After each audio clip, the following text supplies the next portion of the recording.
guess sometimes that doesn't update properly. Rip.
Hello.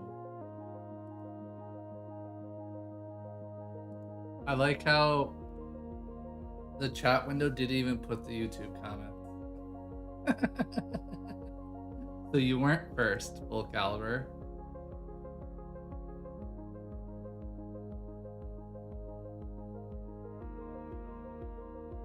Trench wins, see? Ta-da! Maybe I can refresh that. Let's see, combine chat here, properties, refresh cache, that's gonna be nothing, not live.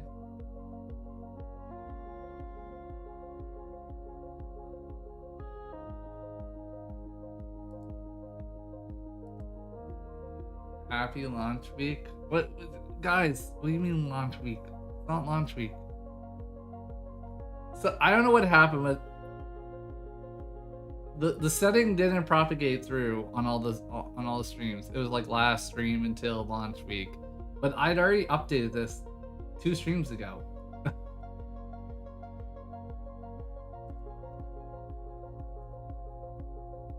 I don't know. It's the ADM plugin I use. It's got a lot of jank issues with it. I can check if they have a new update, but there's issues with it. Let's just say that.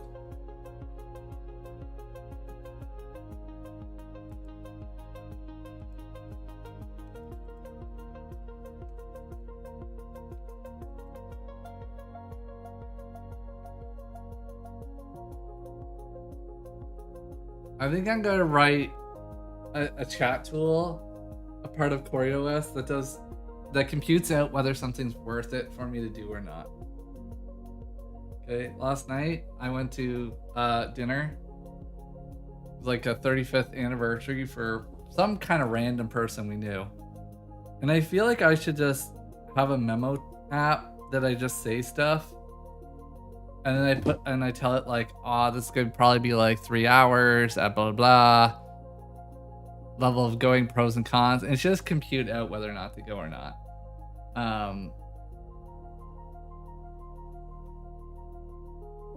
It was just a fucking waste of my time, to be honest.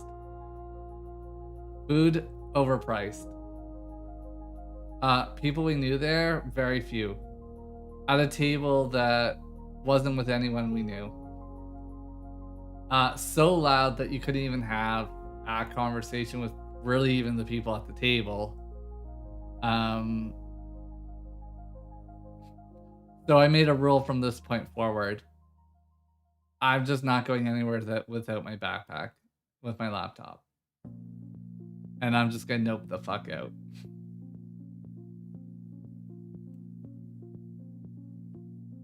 I got agents I could be running. I got codec shit I could be doing.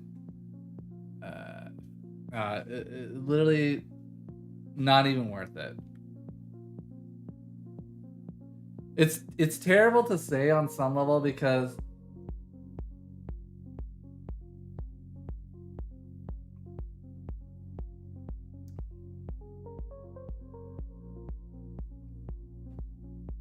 I don't hold my time to like some crazy value. It's not like I'm some $100 million net worth person where it's like, oh, that hour could have been, you know, whatever, $15,000 or something ridiculous. But equally, it was such a waste of my time that it was like I could have just did anything else. I should have just I could just went with Splashy to fucking McDonald's for those 3 hours, and I think we would have had a better time having the grandparents watch the children and just sat at McDonald's than going to that.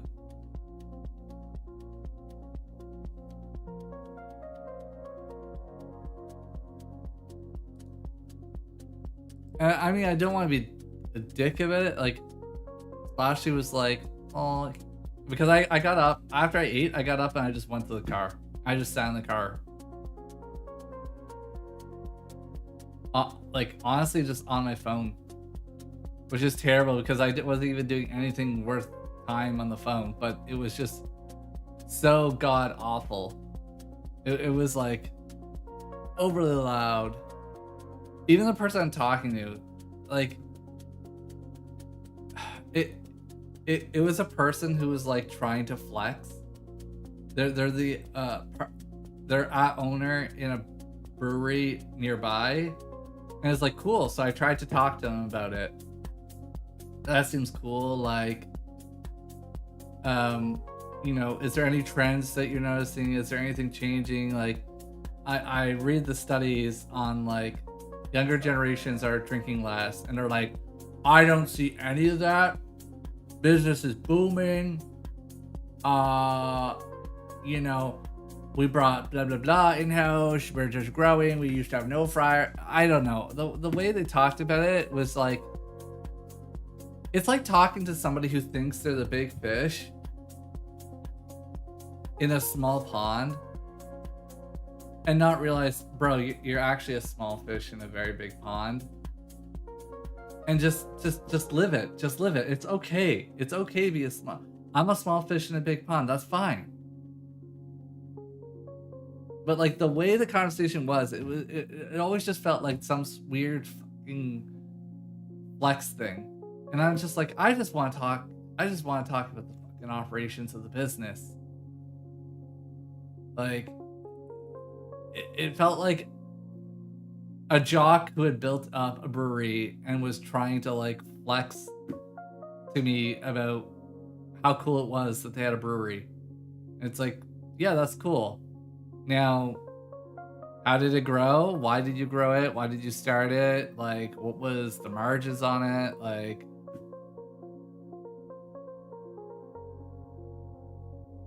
no, she wasn't thrilled about it. Yeah, she wasn't thrilled about it. But I'm like, who the cares what people think? That's the biggest gap between me and other people. It's just like, so what? Like she made excuse that I had a headache and that's why I went to the car.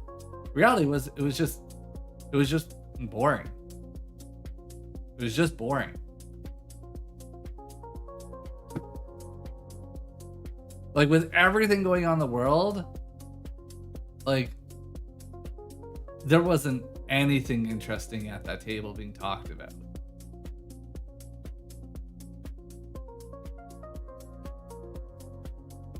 Like, I don't know. Maybe that sounds egotistical and I'm actually the dick. But I'm a pretty chatty person and I think I can find usually pretty interesting topics if we're chatting. And this person just did not want to go down on any interesting topic. It would just circle around about how great they were, that they had a brewery. I'm just like, okay, cool, bro. Cool. I got it. I already acknowledged that it's a cool thing that you have a brewery and that you make new microbreweries and you survive COVID. I got that. Do you want a fucking award?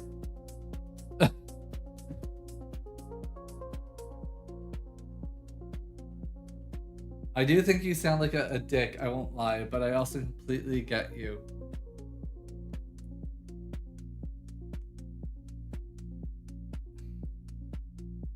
It's...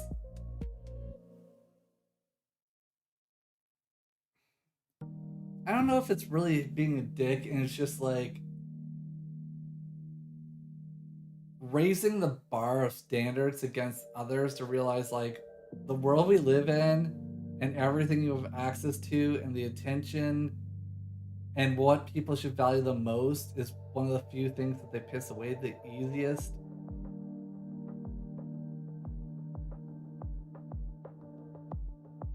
So, I mean, that just probably double down sounds like a dick. And it wasn't like, oh, you flexing and you're not letting me flex. I didn't give a shit about talking about anything I did. I was game to talk about the economics of running a brewery, what trends I thought I saw in the market, what the economy is dictating. Like, there's a giant new generation that just doesn't drink booze. What the like? What's this business doing about it? And they just doubled down. Was like, we don't give a shit. Business is great for us right now. And I'm just like, I get it, but like, I'm not making this shit up, man. You can just go look at the stats. It's like, Gen Z doesn't really drink booze. Like, sure, your loyalty customers can carry you forward, but as they age, they are going to just drink less because it hits them harder. Their lifestyle changes. And then I wanted to talk about one thing, which we just could not. I could not get them into moving past this flex of having a brewery, which was the impact of GLP-1s. Right? It's not just the generational things. It's like the GLP-1s, as they become cheaper, especially where I'm in Canada, because one of the things is one of the GLP-1s patent was not registered in Canada, or sorry, was, but it lapsed and expired, which means there's generics that are going to come super cheap onto the market.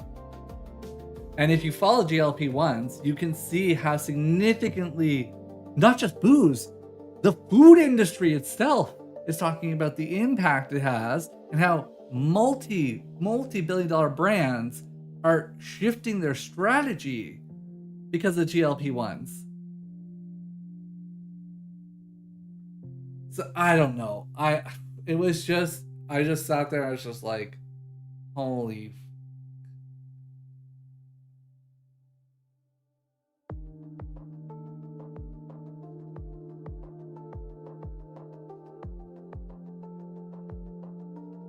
GLP-1s like Ozempic also make you want to drink. Yeah, this is what I wanted to chat to them about, because they obviously have insight that's unique because they do run a brewery.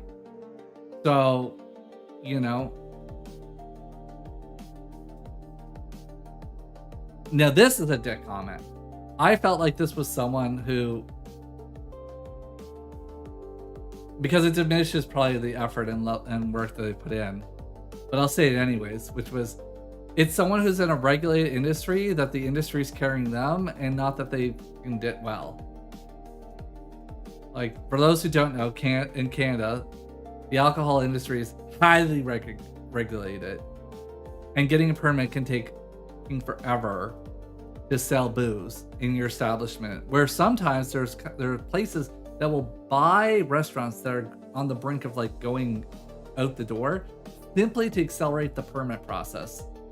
So they will buy out owners on businesses that are dead, like the restaurant's fucking kaput, just so they don't have to start from the ground up to get the liquor permit.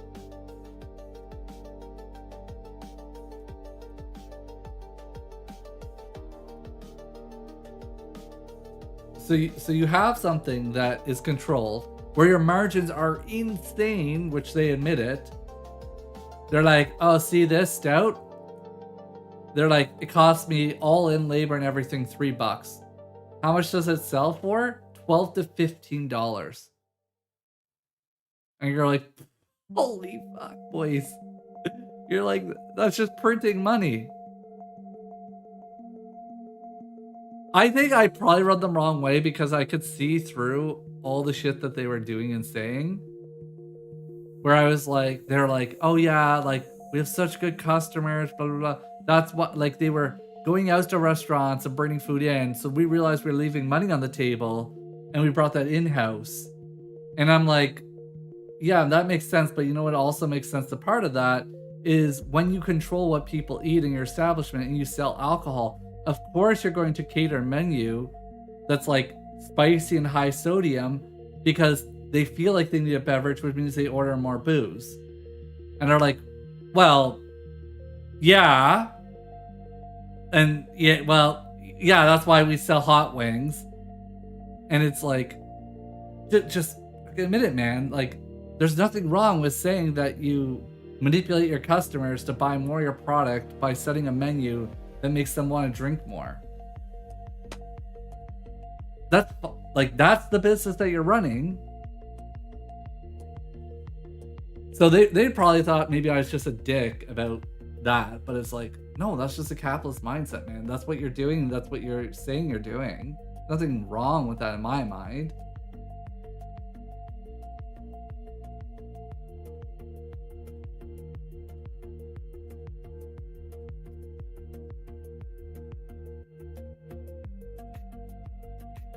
It reminds me of one of the places we go to. This one person always, they recently retired, and I don't know why this person says it this way.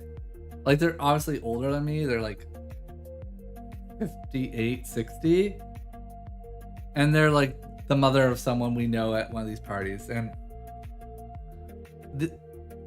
they always say comment about, what do they say? They said something like, oh, don't worry, like you only have like 25, 30 more years to go to retiring.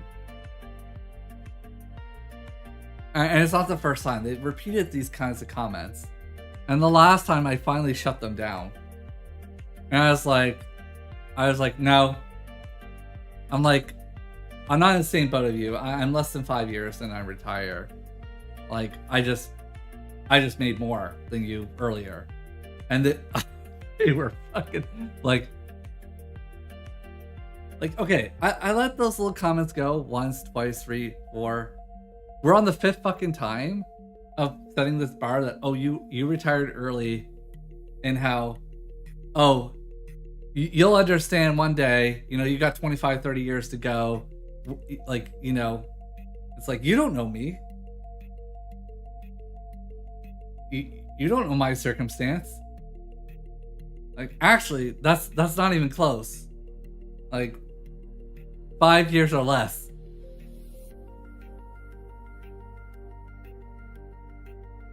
I was like,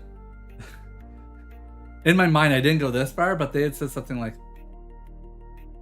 what did they say? They said something like, oh, I worked 35 years of my life or something like that. And I was like, oh, you worked 35 years of your life. I'm 35 and I'm going to be retiring. But I was like, oh, that's good. That's good. Piss them fucking right off. I'm like, you know what? That I'll keep that in my head.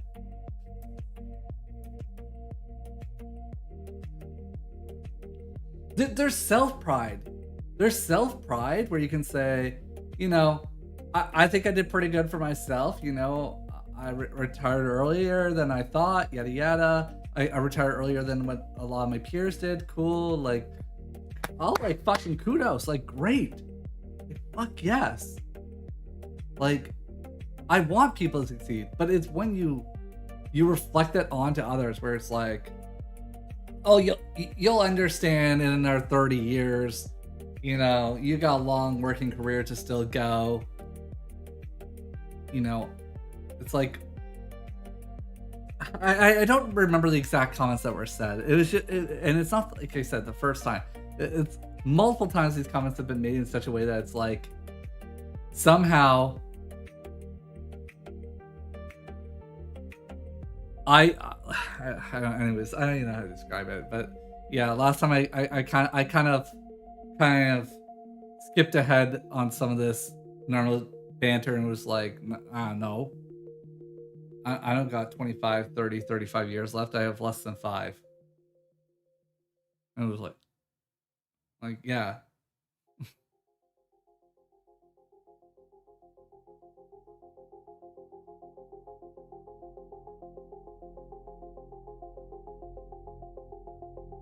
I think I do. This is obviously biased because I'm seeing it from my perspective and my mindset, but I'll say it in the biased dick fashion. I'm already on the rant. I think I do an all right job of like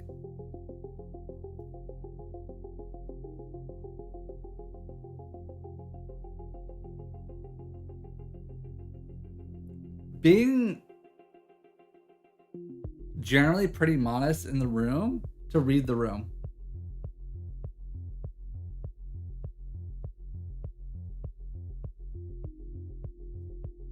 Like, I am generally not the smartest person in the room. I know that. And even if I was, usually I don't want to be known as that. Or not even the smartest, whatever it is, the end of the top of whatever. Because then people treat you a certain way, they look at it a certain way, they defer the conversation to you, which is actually a shitty thing. I hate this.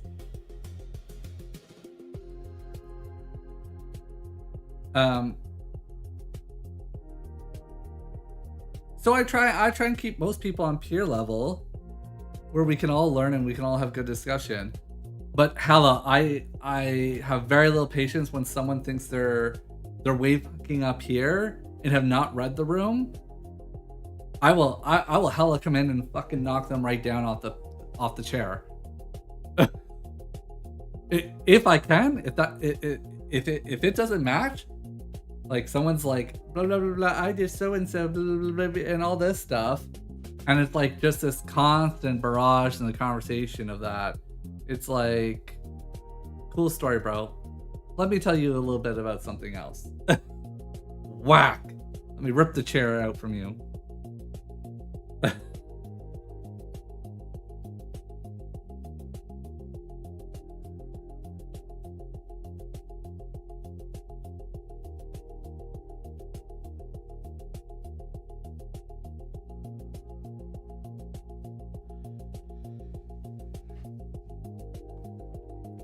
I'm not gonna lie, that Ludwig comment Ludwig clip just played in my head where he's like, I've lost more millions than you'll ever make.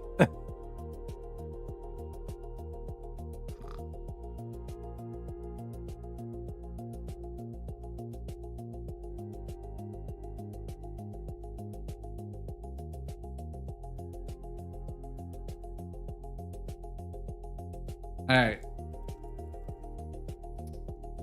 So what's the plans today, boys?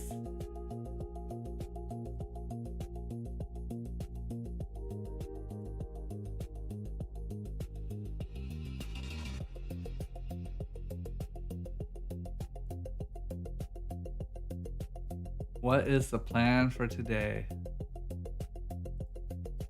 Wait, Julian asked if we're doing the stream and then he's not here. Blacker. No? Yesterday I was playing with the Jippity. Jippity's pretty broken. Why stream so late?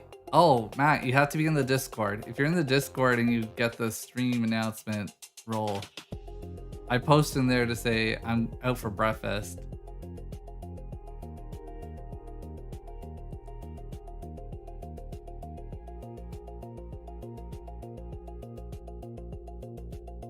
This is my alt? Wow. How many alts do you have? Bro, what?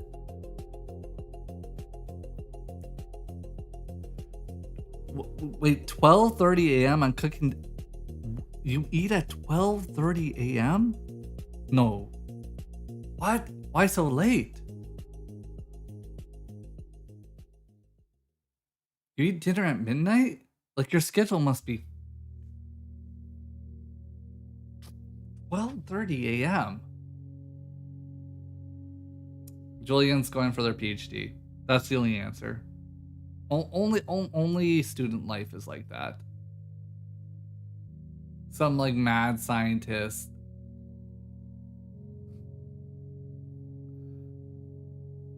Who was it in my channel? Dr. someone. Dr. Codes or something? Or Dr. Code. We'll just say Dr. Codes. And I made a reference. I'm like, oh, I bet you have your PhD in comp sci. They're like, exactly. I'm like, damn right. Got Scoot update done. Added a little UFO pickup to advertise new game. We'll push out tomorrow. Ooh, Matt Cole's cooking. Good. We saved Matt Cole. He's not homeless now.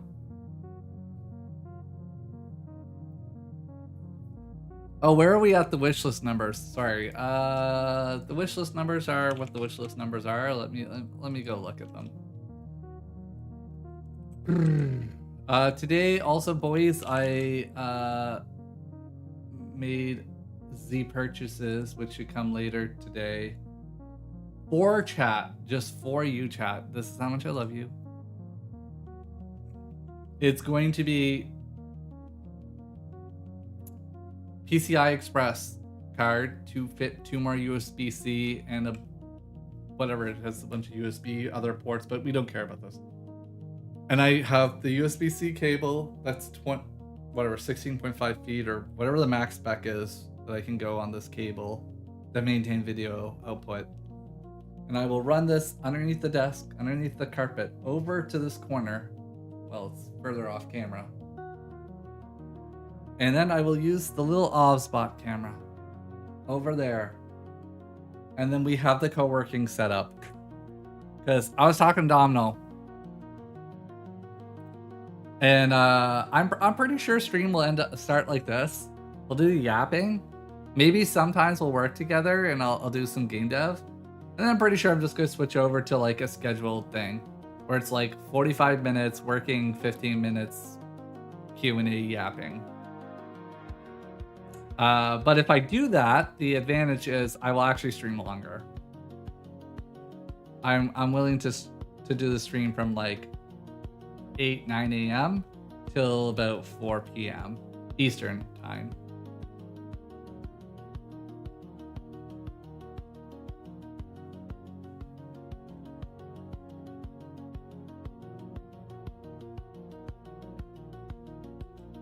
Welcome back. No, we were never gone. You can watch the stream. I reconnected to the world. I became one with everything. What is that? 16.5 feet, 2 meters. Like 5 meters. I think that's right on the spec. Like that's the maximum the spec allows technically. boys. Okay, two things. One, we already know this if you're at the stream. Why is USB-C PCI cards so expensive? Like, bruh. Like, if you try and get a 4-port USB-C card, they're expensive. Like, hella expensive. Okay, that's the first thing. Second thing, why are fiber optic cables or like USB-C so fucking expensive too? I thought this shit would have been solved. I thought all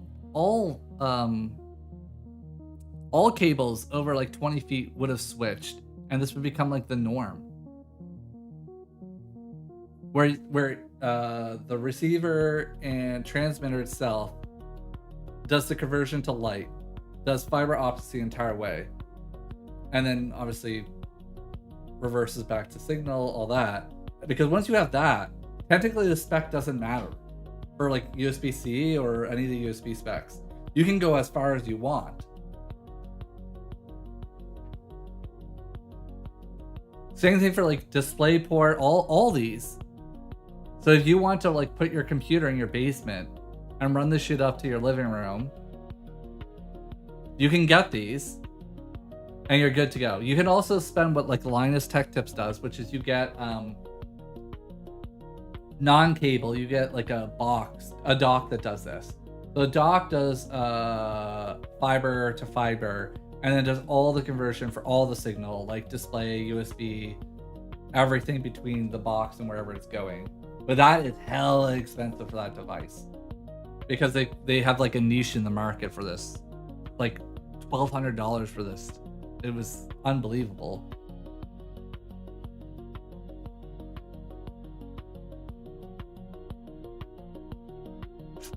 Add it to the list. Add it to the list.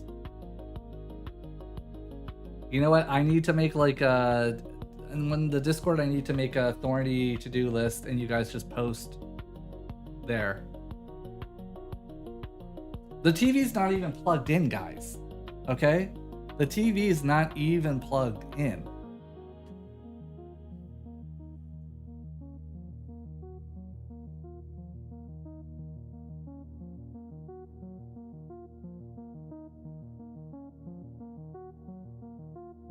It's not like I haven't like put anything on. It's just not even plugged in. Get another hit game. We need a bigger TV.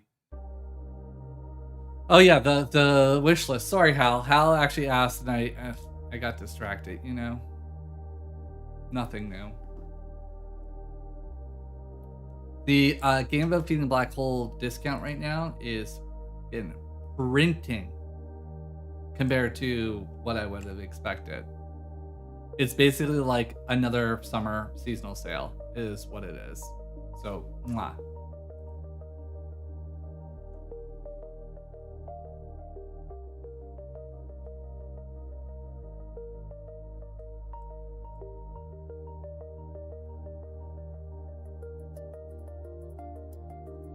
The whole supply chain is just ripperoni. Shell Diver had a huge spike. Oh, that's good, because sometimes we will sell through that. As well as Outhold.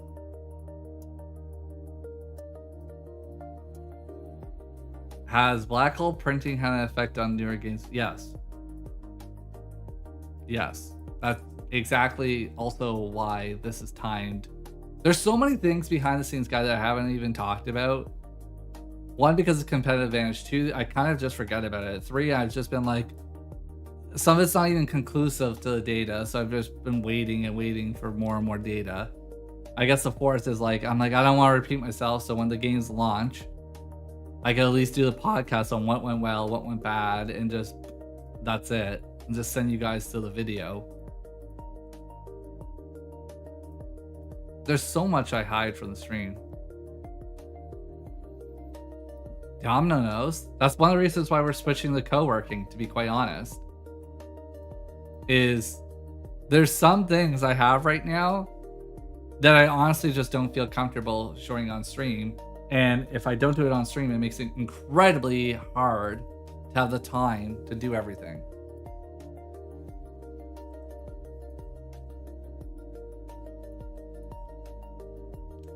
All right, so wish list.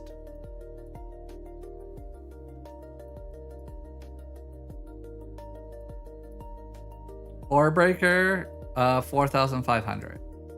Just keep fishing, 3,000. And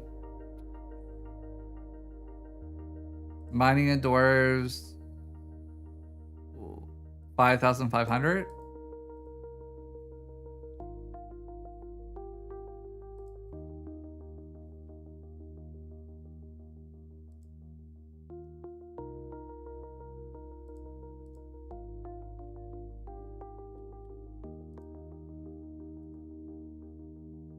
What's the daily rates of yesterday and today?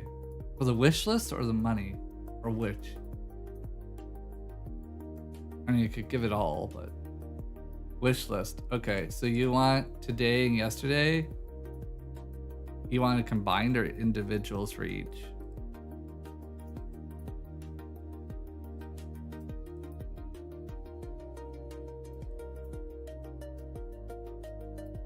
So... Here, you can do the additive then. Open up calculator. Here, I'll give you a second. Or notepad. Okay, good. Good job, open up notepad.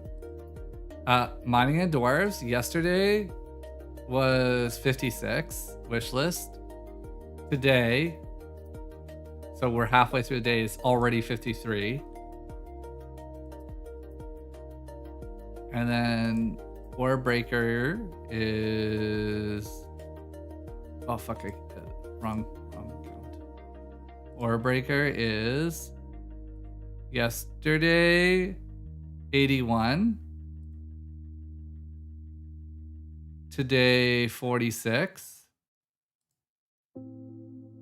And then... just keep fishing. Is yesterday 35, today 27. No, guys, it's actually Orebreaker right now is actually the strongest.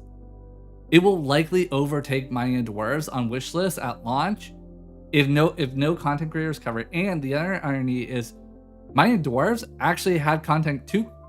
At least one very large content creator cover it, and a second, we'll call it mid-tier content creator, already cover it.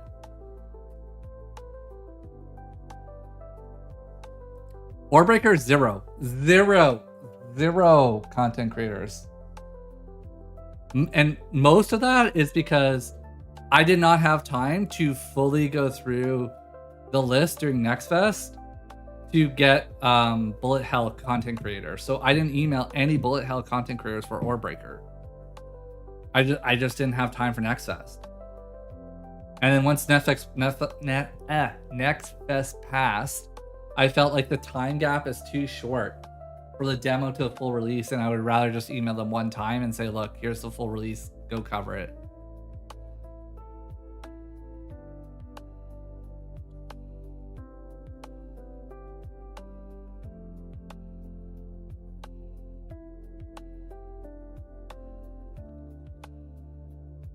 I think Monday, either today or Monday, Just Keep Fishing is going to be all updated. So the new demo's there, but all the store page stuff and demo store will get updated.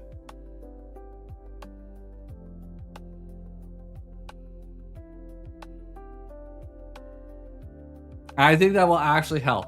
I think that will bump the wish list 20-30%.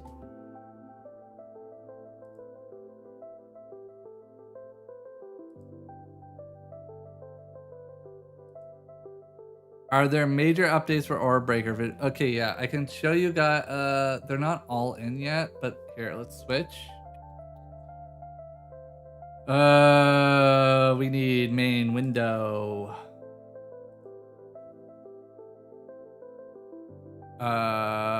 This is game data manager, so I need this and and this, and I need to go game 4.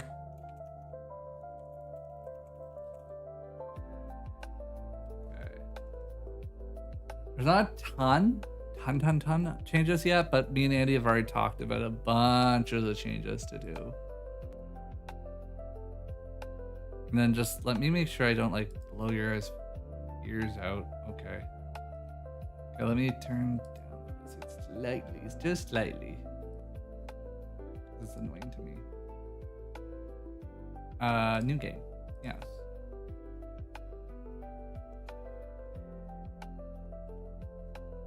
One of the changes is the... Wait, did I not commit that? The fook? Wait a second. Hold on.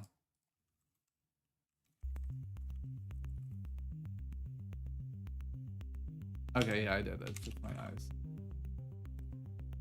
The orbs are less blurry. They're more sharp when they scale their vector. They actually have an outline now. They're more noticeable. The Z gets increased, so they go over things. We added this outside thingy with different health, and added noise. I think Domino saw this at one point, and we both had the same thing where it used to be perfectly. What's the word? It used to ellipse. Ellipse. It used to circle like a radius, a perfect radius, and the darkening actually made you feel like you're fainting. So I just told Andy, oh, please just add some noise to make it yeah, it was like a perfect gradient effect out, but the way it was from the light to the dark actually literally made you kind of feel like you're fainting, because if you have, it's like the same tunneling the eye gets when you're about to pass out.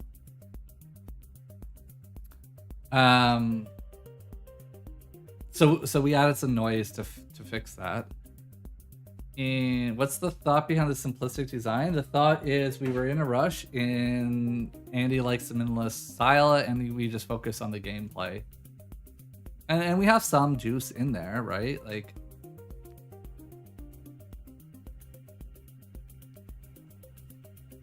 when you kill things, there's little boops and other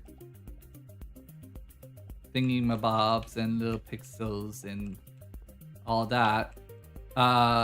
The game will also look a lot nicer as we go. One, there's more polish, but two, this is the first basic level. So if I go like unlock the next levels, we quickly can get you to like level 3 and give me some of this and some of this. I won't get everything because it'll just be silly mode right now with how everything is set up.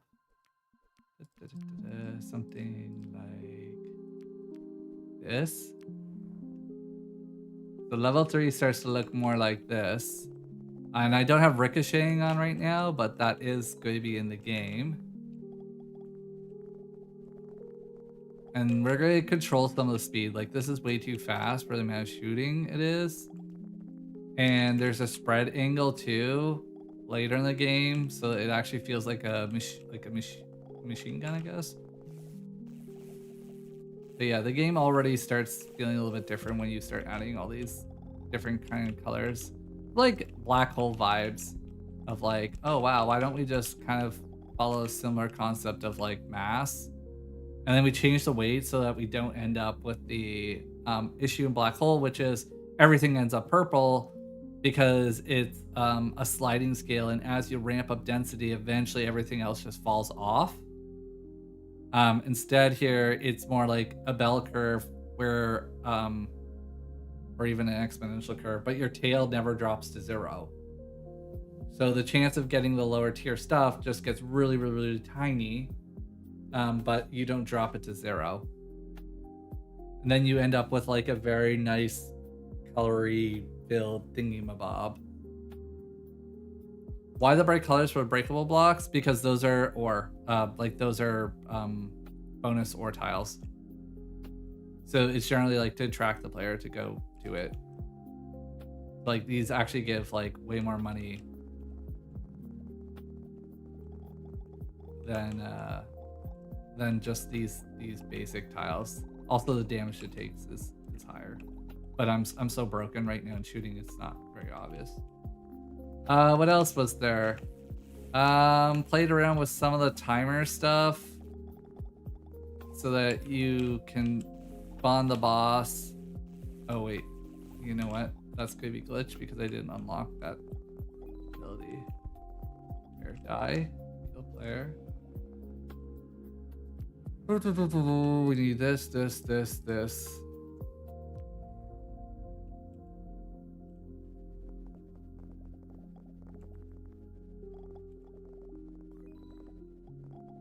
The way we spawn units is differently too.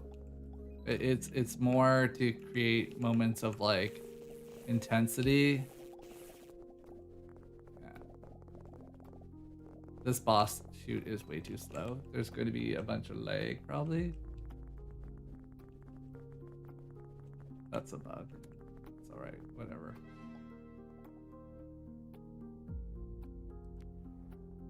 Anyways, it's a work in progress. Do you have music for it? I think right now we just have the Black Hole Dexter composer music as a placeholder.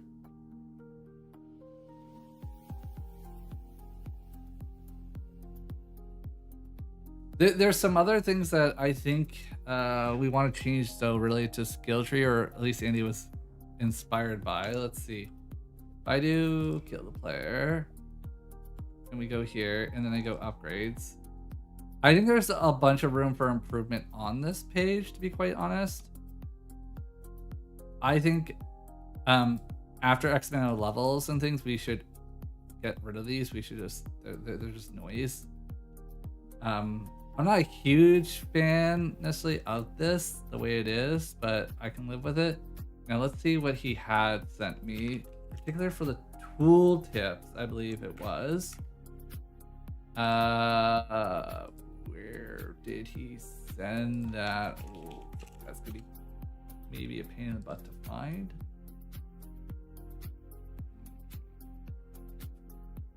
Did he send it to Thomas? Or did he send it directly to me? Hermes? Where? No, those are flight. No. It must have been in just keep fishing. Sorry guys. Feedback, art exploration. Here. No. If I look for tooltip. Oh, here it is. This. Copy image. Here. Dark theme. Okay, here, dark theme. Dark theme. Okay.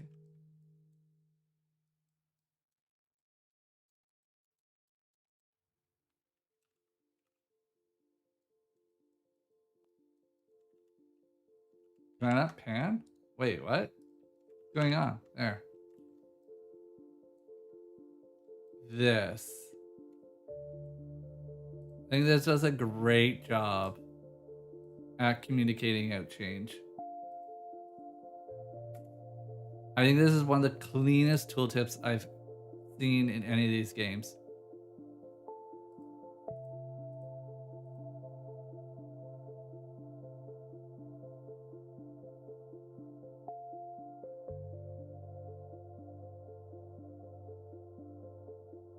I don't remember what game this is from, but yeah, this is very well done. Whoever did it. Like maybe I personally am not a big fan of this fade. I think it would look more cleaner and modern if this was just sharp and like just the line itself on the border. But it seems busy. Well, there is things you could get rid of. You could just get rid of that to imply it. You could add a little bit of spacing here so it doesn't feel so busy. If it doesn't have a ranking as one time, you would hide that. Right?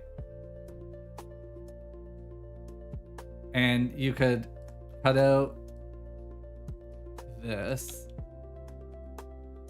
if you just had it always that way, right? Communicate to the player that this is the cost. You can make it a red outline if it's non-purchasable, right? So instead, this if it's not purchasable, you could leave it as the color it is and make this red. There's a bunch of things I think you can slim down, but actually, I think this communicates very well what you're going from to what you are. If you want to go really, you could get rid of the text and make the user memorize what these are, or like they have to hover on top as a tooltip. I think you can slim it down. I just think it works.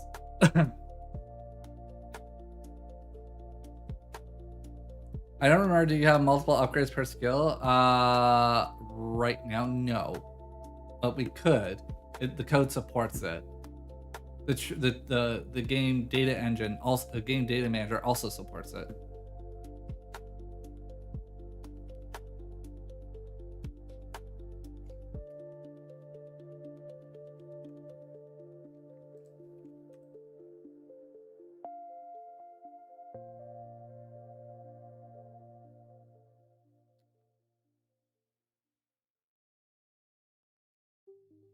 Oh, and someone asked me something about who was it? Something about did we ramp up marketing, or someone said something about marketing. The answer is no, we haven't really since NetFest. We have not done really any marketing aside from like whatever the random videos Thomas and India made, or we chit chatted about, or generally people watch their videos and things like that.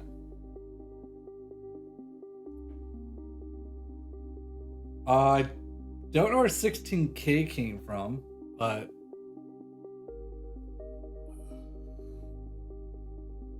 we are likely to spend some marketing money.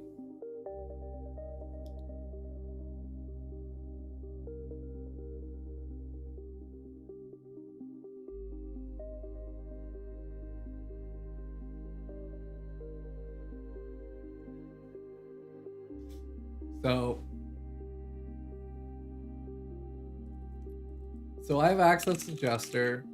We have the platform. And the ideal would be that Mining Dwarves, Warbreaker, and Just Keep Fishing all run a campaign.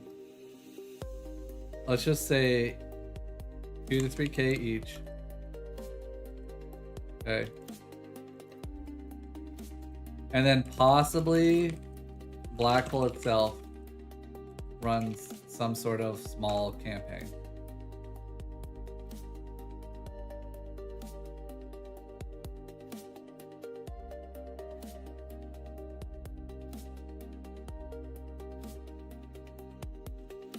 No. There. Something like that. We'll see. I don't know. It's subject to change. Everything's being ironed out right now. The only thing that's like Black Hole deserves more, it does and doesn't. Because we've already converted a bunch of wish lists. And how many people have already seen the game on the content creator? And how much money do you want to pull out of like profits to invest in something that might not work? So it really just depends. Like, and it's not just my say. There's what I would do,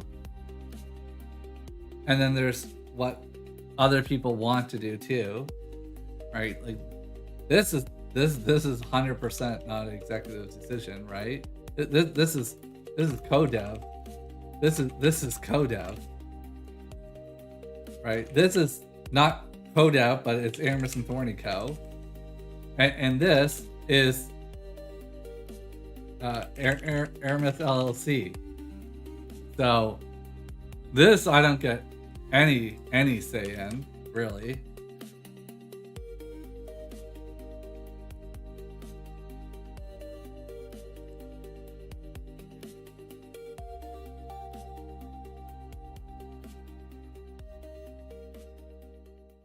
But Andy and I have briefly chatted, and at least in our mind, this is almost like a no fucking brainer.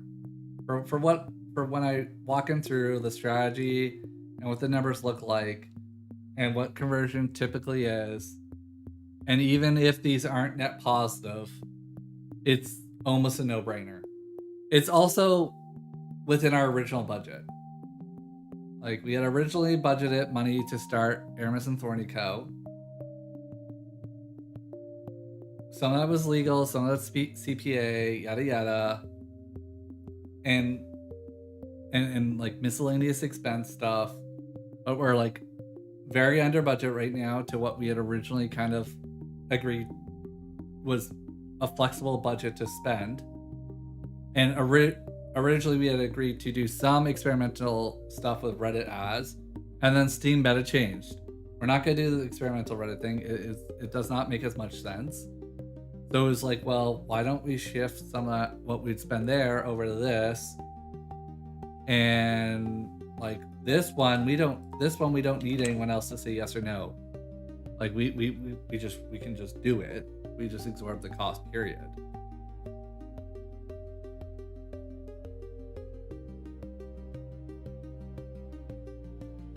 We don't have the time to try with just one game, and they all release on the same date.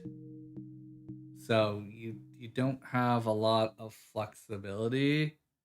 They're also not necessarily the same genres and things and how they appear.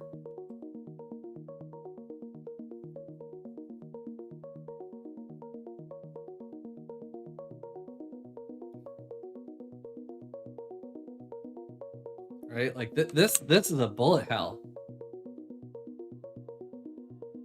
Like, you could have this flop and this do very well.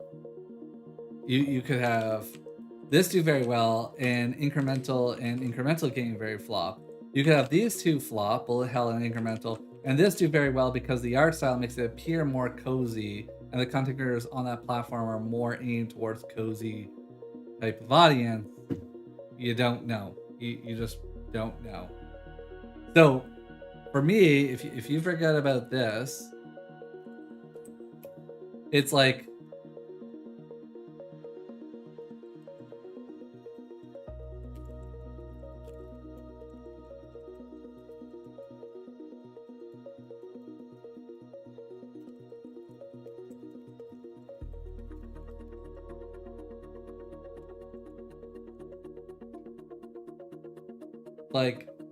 you're basically saying, oh, like the downside is we spend $3,000 and we lost the $3,000, and it's not even $3,000 because if you drew this personally, you're going to pay any of us 25 to 40% on tax, depending on how you're drawing it and who's drawing it, and whatever rev share split is and all that. But like, let's even ignore rev share split. Let's just straight say, okay, you lost $3,000. Well, in reality, it's actually deductible from the business, right? So, okay, you didn't actually, we can use it to reduce tax burden moving forward. Secondly, if it wasn't the case and it's just straight profit, we'd pay personal tax if we want to draw it out, or corporate tax, right? The corporate tax is like roughly 25% after you have state and federal for where it is. So, okay, let's say it's not that, and we have expense of like ourselves, so you can deduct it, so there's no corp tax on it, but then you pay personal tax, right? So then we're looking at 25 to 40%, depending on who out of everyone here is drawing it, when they're drawing, etc. You're really talking about spending like money that you lost like $2,000 on an experiment. It's really not that bad, and that assumes it's zero. We put money in and it gets zero. No wish list, no audience, no eyeballs, no nothing. Just straight. We put in $2 and the money caught on fire.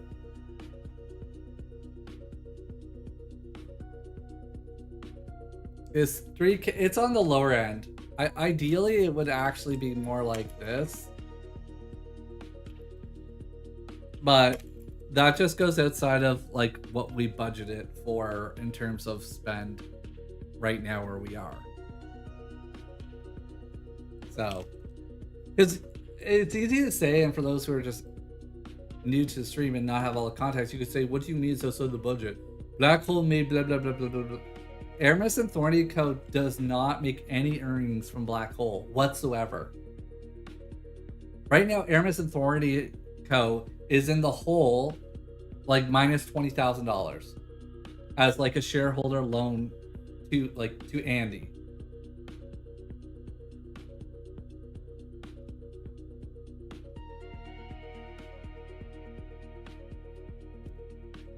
Yes, A&T has on liability 20K. But like, I don't know what the actual structure is. This is more an Andy thing, because I don't see the other side. I just know that we have a liability of 20K. So it's either to Andy personally, or it's the Aramis LLC. It's likely to Andy personally, because if not, this would probably trigger some other stuff with his CPA. But anyways, let's just say it's Andy personally. Did you sign an NDA? Yeah, but both of us are officers of, well, actually I should say we're both on the board and we're both in the company. So if we agree that something is not NDA, if we agree that something is public, it doesn't breach an NDA. And right now, I don't think there's only one thing that's actually in the NDA that I can't talk about, and it's because it's not Aramis and Thorny Co. NDA. It's related to console porting NDA that gets assigned over to us.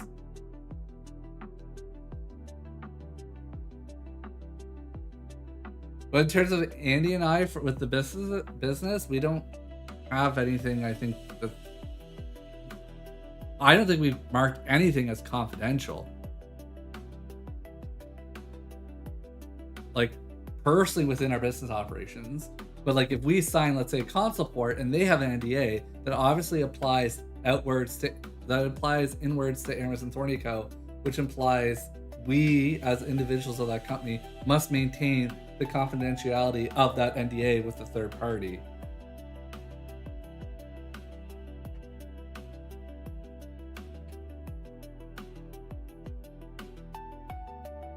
And we've always had it open like that. Like Andy makes YouTube videos and I stream, so it's like, and we're both founders of this company. And when we founded the company, we both said we weren't going to stop doing that. So it's like, obviously we would keep, like, there are things that I don't talk about because they're not my place to talk about. Like, what's the rev share agreements with like Stockhouse Studios or Set Sailing, whatever Thomas's company is called?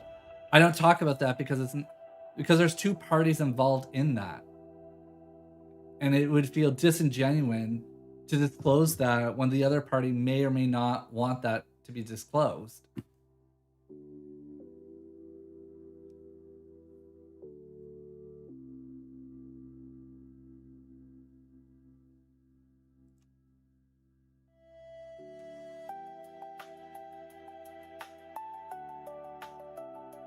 It's like the same thing. Like if Aramis and Thorny Co. contracted or hired somebody, I wouldn't be talking on stream about what we paid them. Because to me, even if it's not on the contract, there's an implied level of inconfidence on that kind of stuff.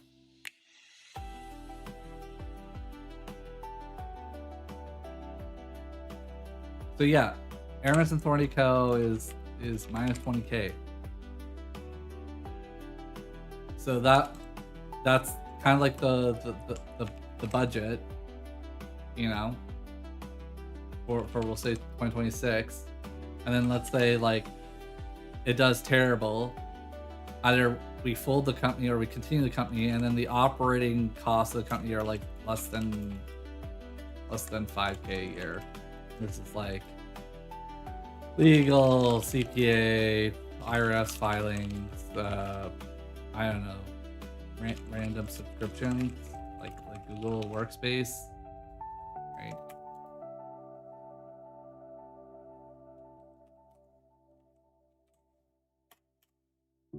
So yeah, right now we don't have the money to just go and spend a shit ton of money on these games marketing wise. We're constrained to stay within the budget of what we have. And that's always what Andy and I have wanted to operate as. It's why we did it this way. Is we treated the new company like a brand new startup, which allowed Aramis LLC, or we'll just say Black Hole,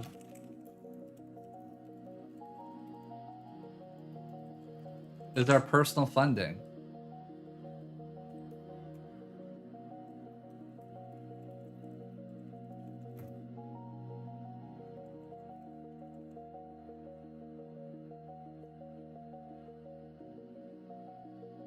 Black Hole personally funds us, him and I, to have the runway personally to be able to try and make Aramis and Thorny Co. viable.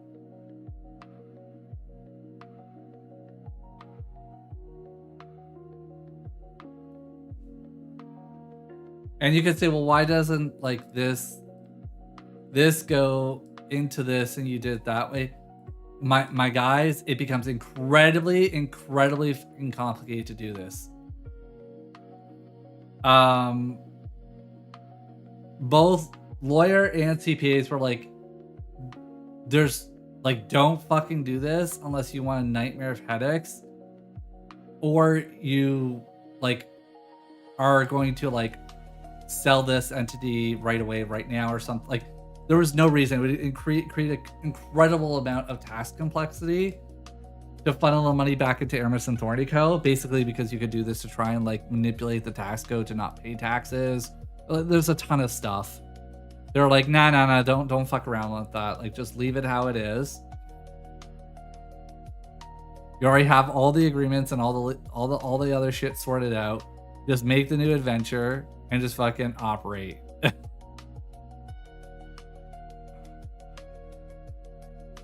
Because we had discussed like, oh, does Black Hole IP move into this company, or does like Aramis LLC make exclusive agreement from Black Hole over to Aramis and Thorny Co. Like, there's a bunch of stuff, and it just was getting so complicated that the rule that generally me and Andy have followed with CPA and lawyer is like, don't give us the advice that you simply could give. Give us the advice that would be the dumb, most easiest way for you to do your job. And then just tell me what the disadvantages are and what the liability is. And like, so far, I think every single time we've done it that way with them, it's like, yep, that makes sense. And it's like, great, the billable will be less. The compliance is less. The maintaining is less. Their life is easier.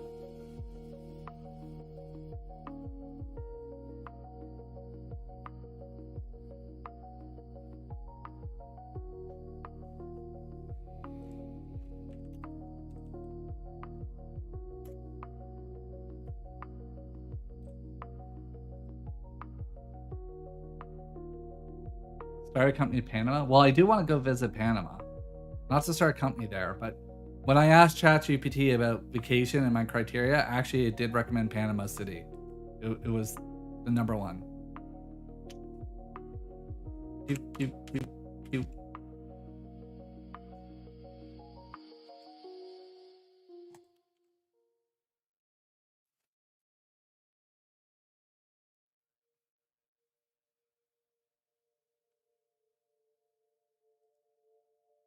I mean, we still vibe legal and anything with any of these services. We always use the Jeopardy as an understanding and soundboard.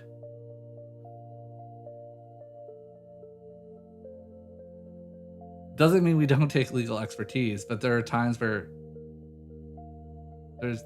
YouTube has a delay. Yeah, sometimes it falls behind 30 seconds. I don't know why. I don't have it on the lowest setting. But for some people, I think it's the pop, because you're in Europe.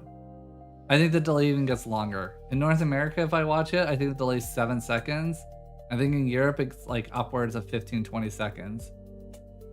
And it's probably the distribution. Like when I stream, it goes to like northeast of US is probably where the pop is for YouTube, and that distributes out to the other pops. Hi YouTube, enjoy your delay. Twitch probably has a very, very similar thing. Some is just straight up latency, right? Like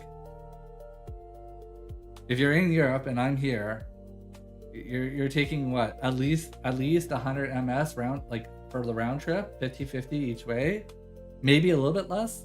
Like what is it, 35 70?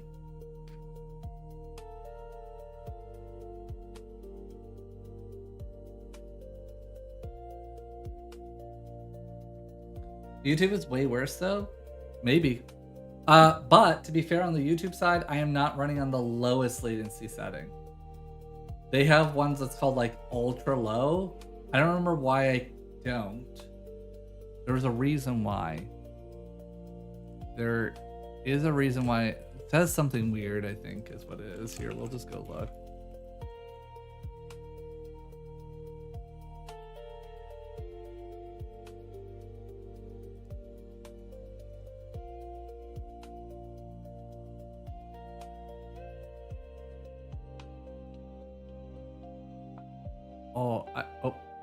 Ultra low latency. Well, I don't remember why I can't do this. I know I can't do it while I'm streaming, but I think when I select it, it says something happens. And I was like, oh, that doesn't sound good. And then I just stopped and then left it on low latency.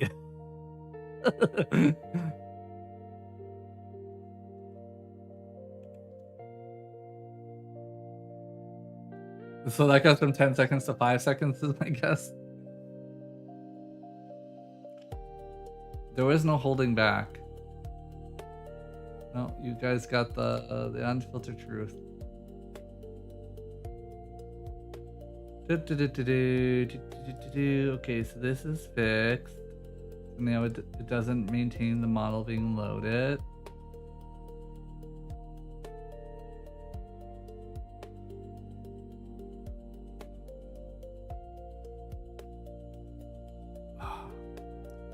The only issue with I don't need to use the OBS spot camera, but the issue right now is when I used to use this. Oh, you know what it is though?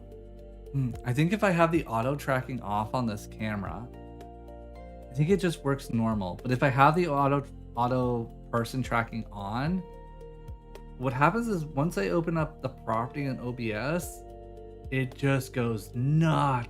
It goes crazy. I have the tripod set up, guys, over on this side. So now once that comes in here, I need to scoot some stuff over, and we run the cable underneath, and I'll set it up over there, and boom, you guys will get a side view, and you can spend all day with me.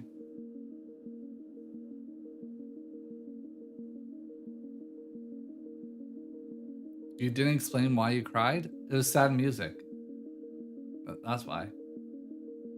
Also, you can't explain it. Like sometimes it is what it is. Like, I mean, you can't explain it like I'm hiding something. You can't explain it because like there's chemical reactions in your body just happening. Like they're just happening.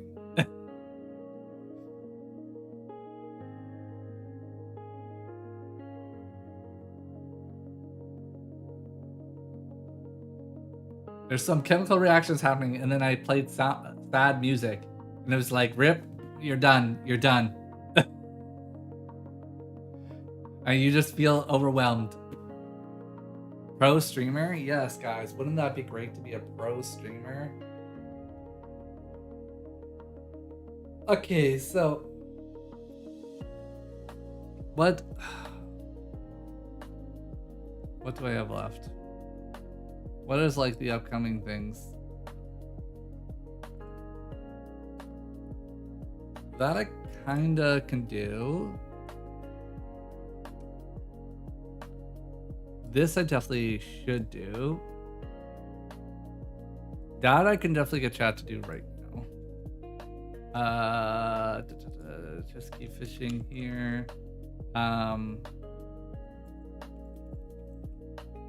Is it Power Up Manager that's in? I believe so.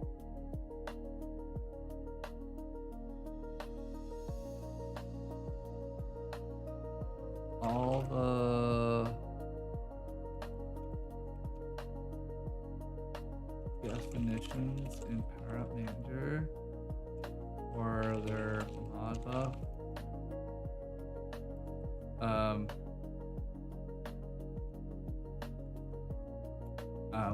What is this param called?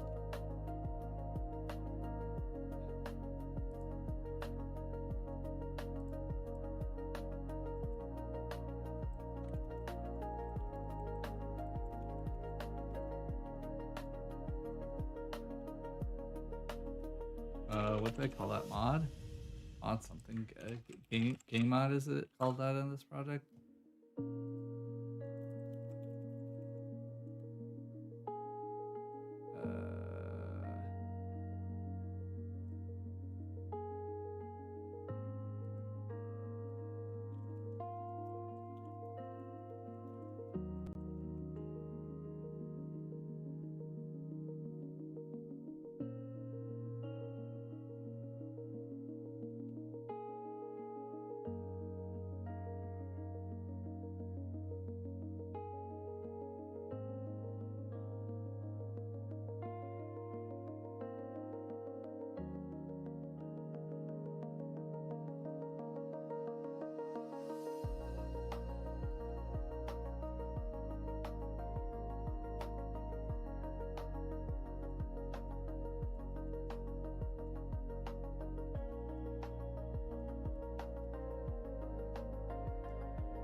I think that's going to cause a little bit of a problem in Power Up Manager. There's going to be something like this one special one, which would be like duration is going to be null on one of these, and then it's probably handled in code.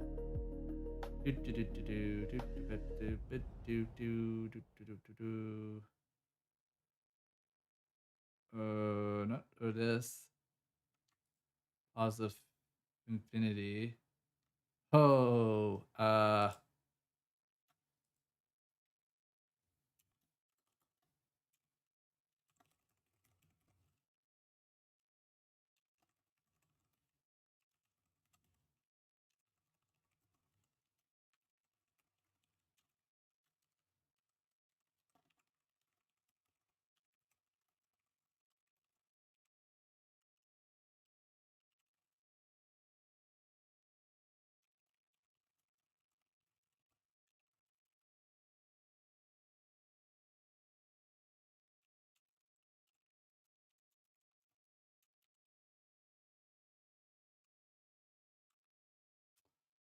okay, the music just died, boys. What happened?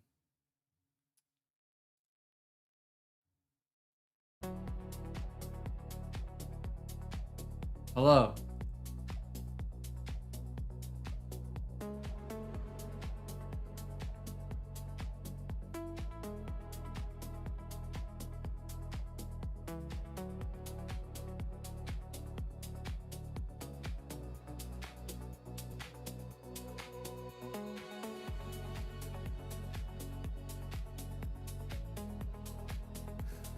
Listen, sometimes guys, you know, authority is just chaotic. You just embrace the chaos.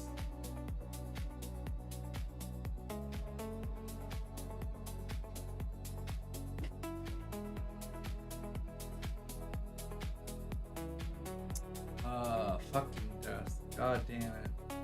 I need to rehook up the 3D printer, guys, very badly, so I can set up the grid thing. So I can. Jesus fucking. It's because I. Stupid.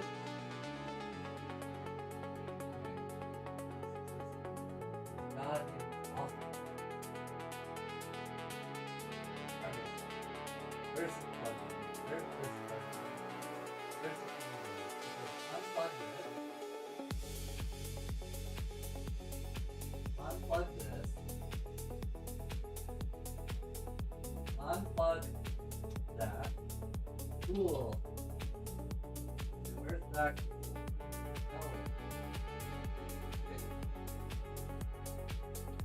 Over. Let's see. Right.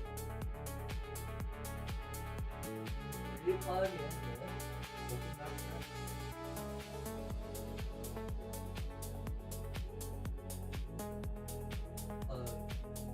This back in. Okay. And my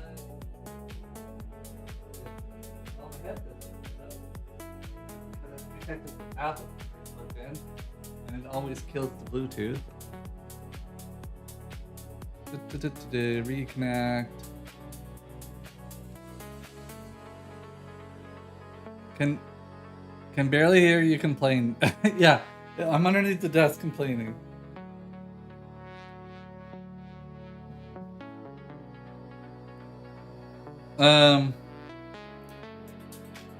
I was mostly complaining that the 3D printer has been unplugged for a while, and I need to re-hook it up, and I need to print the undergrid thing underneath my desk, which I said I would do a long time ago, but it's on a list of doing things.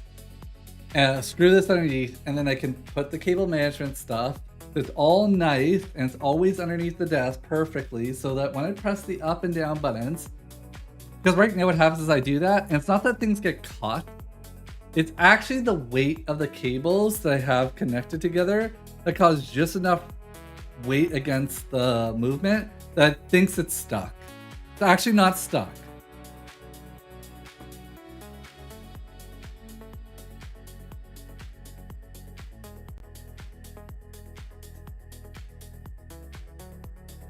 Only one time on stream I almost destroyed my computer. Okay. One time on stream, it was stuck on the corner edge of my computer case. And I can manually tell it to basically bypass and lift. And I was doing that, and then I realized it had slightly lifted my computer just a little bit. And that's when I went, holy shit. And I put it down because the computer case, this computer case has glass. Personally, I'm never going to buy a computer case again like this. I bought matching ones with my wife, I believe, and she liked that design. And I'm never going to get a glass C into the computer case. I am not a decor person like that. I don't give a shit about that kind of stuff. I'm not going to make the inside of my computer look good. I want it that if it falls, it doesn't shatter everywhere. You know what? The good old school metal siding, I'm down with that.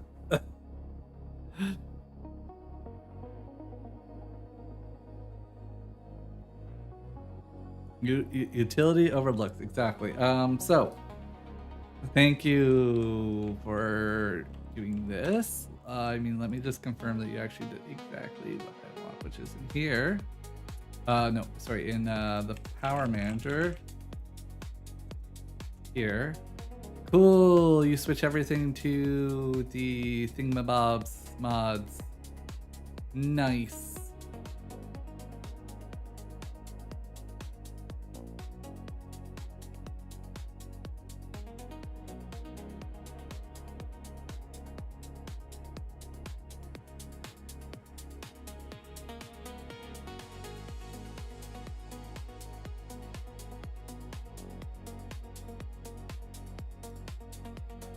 So now I can go adjust those in the config file.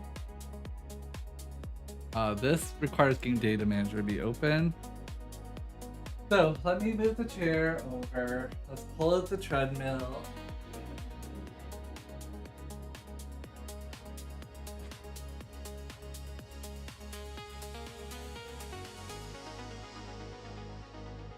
Is this good height? Camera, yeah, mic can come up a bit like that. Tablet, do you have any slack, or are you just like rip? Oh, you have plenty of slack. What is this? You lied to me, you have plenty of slack.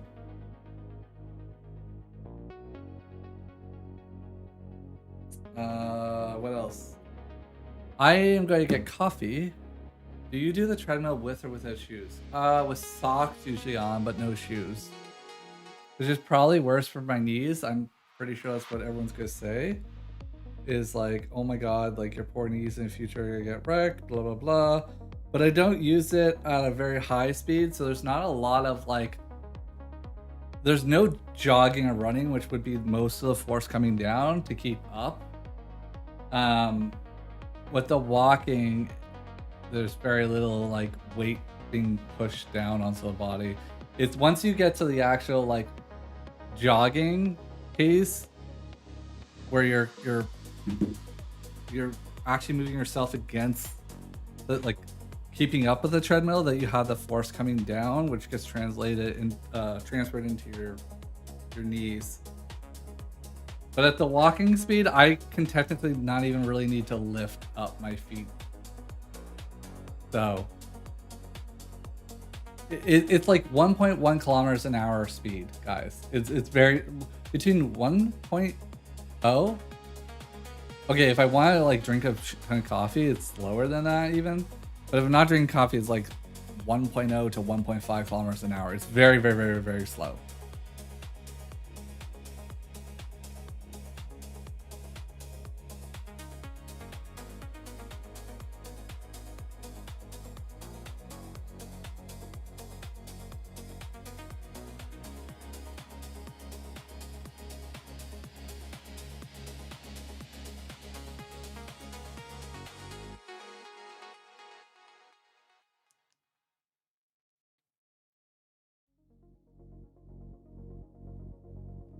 I just need to send one quick message before.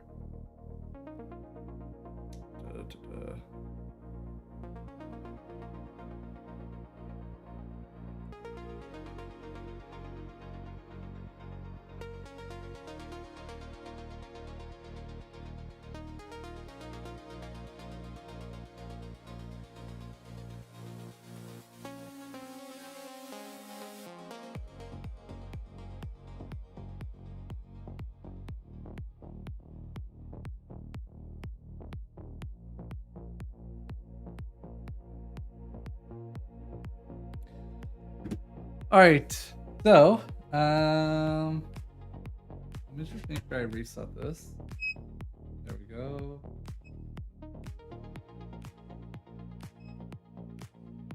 All right, enough that. All right, if I'm getting coffee, I run the ads. I also need to use the washroom. Oh, I also need to technically open up that window more. And I need to bring down water, which I forgot. And then this will be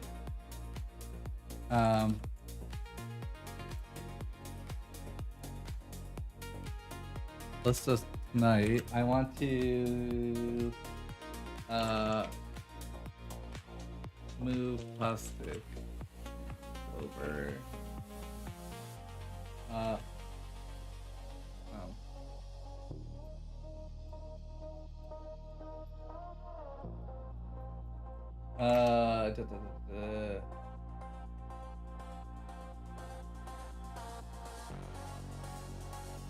And here there's a bunch of shit. The sleeping bag thing, that cushion thing.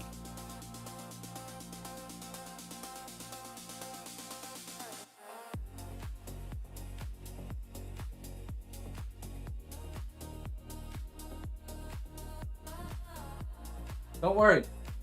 Don't worry. And then the stuff tonight is pack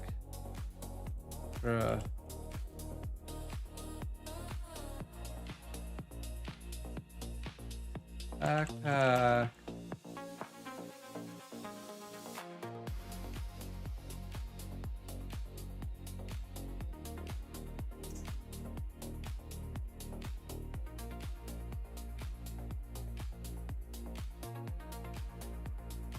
Okay. Even though Godot is on like the 20th, I'm like, I don't have a lot of time. If I'm going to be in packing mode tonight, I'm like, fuck it. We pack the bag even though it's a week away.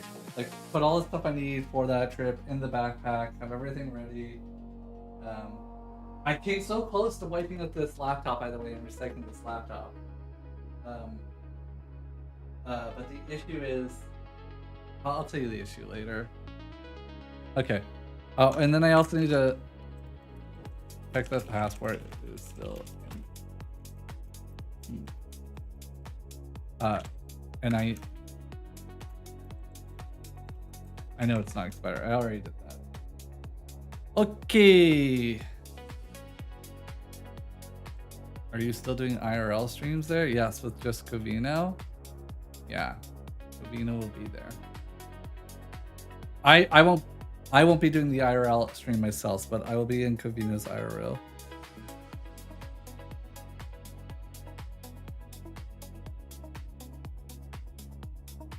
Okay, ads. We get coffee, we get water, bathroom. All those things. All those things.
Shit, crap. I'm sorry.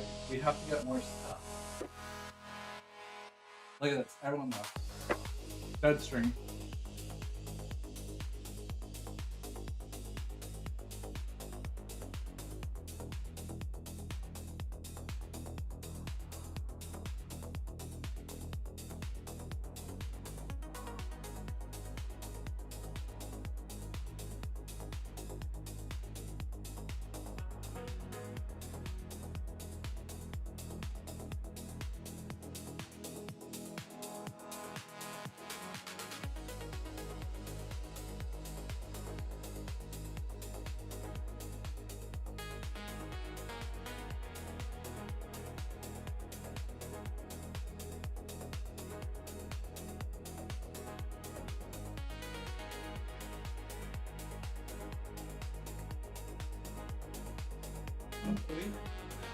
Alright. Vivino on Twitch only, yes. Actually, I think so. The correct answer. Builder protein bar. Alright, let's eat this. Is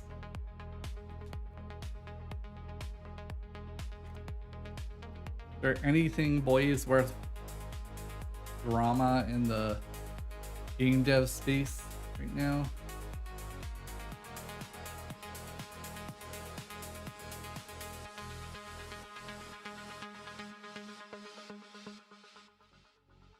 Look, 3D printing.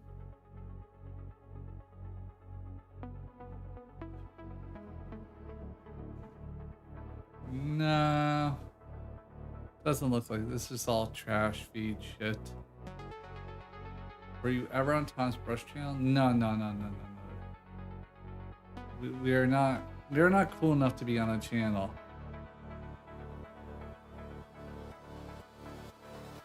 Did I watch the latest thing from Jake?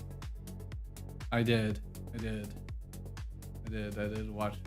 His stuff is just insane.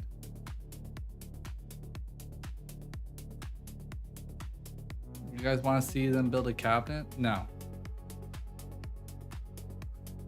Wait, where's the Scope Creeper episodes? You know what? Look at this. Look at this. Look at this. When was this last one? It was like a month ago? Bro, rise up. Everyone rise up against Andy right now. Start demanding the content. Fuck. And also, what happened to Max Blade? Did he stop doing live streams or something? He didn't. Did I miss? No, I didn't miss this one. I'm pretty sure he didn't stream yesterday. It says 1 day ago, but like, does it say the actual time? No way. Well, if I go here though, where's the devlog? Streamed 2 days ago. He did not stream on the 11th. He did not stream on 11th. He said his intros are, he's going to stream every day live until he buys his family house. It must have meant yesterday he blew up and bought his family house. Wow. No. Okay, sometimes because of the playback speed, there are certain videos where it says I did not complete and I have. Brainoid Games. Oh, wait, pause. I meant to open up the window.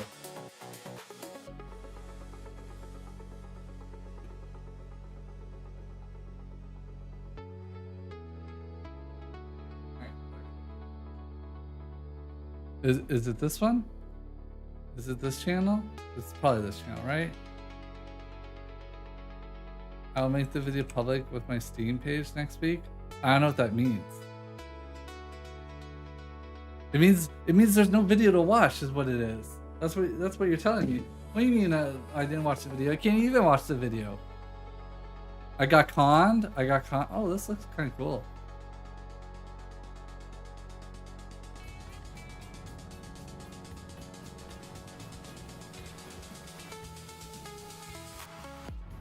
Bro, why did you not complete this? What the What? Oh my goodness. You're probably working on some puzzle, intense bullshit game, and this is way funner. Look at this. Look at this. Oh my goodness.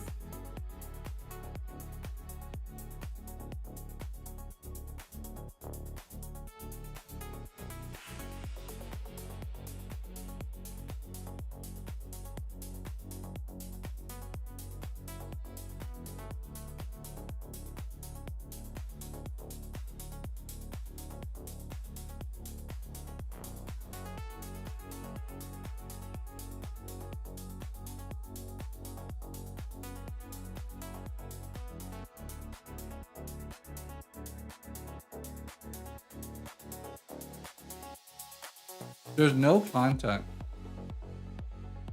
There's no good content anymore. My playlist is compromised.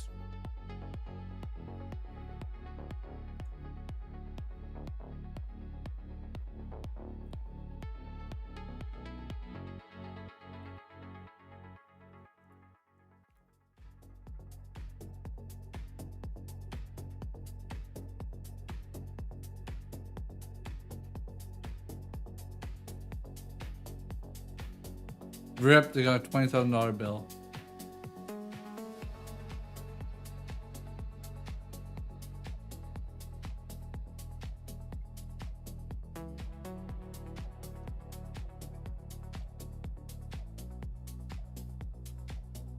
Wait, what? Wait, what? Holy shit. Look at this. Morning of June 18th, security video shows a man walk into the Missing No Pokemon card store in St. Alexi, holding what appears to be a firearm. He's not looking for cash, but for That guy is way too calm for having a weapon being pointed at him. expensive collectibles. Came inside, so I step up and I went to him. Then he showed me a gun and tell to everyone to stand up.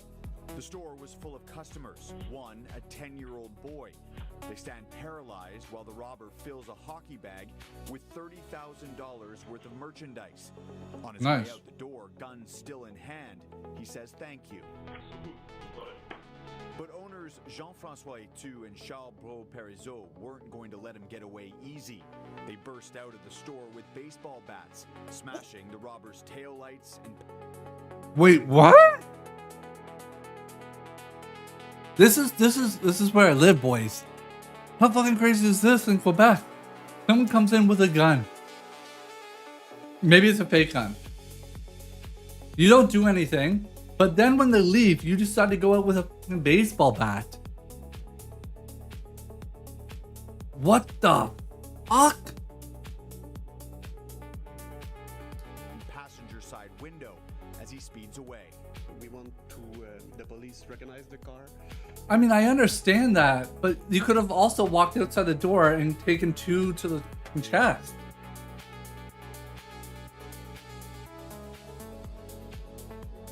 Their strategy worked.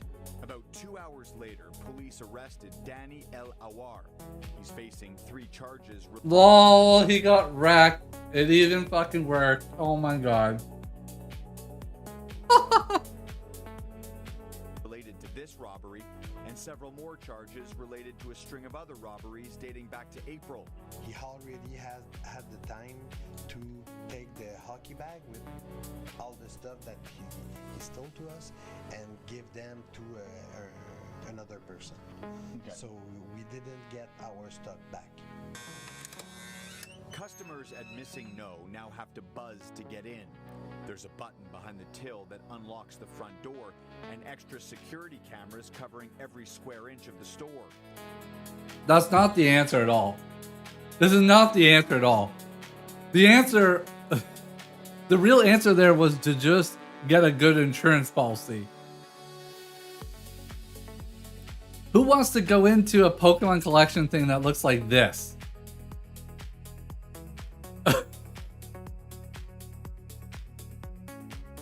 The answer was not to bar up your place like this and buzz in. The answer was to just simply have an insurance policy to cover your fucking inventory properly.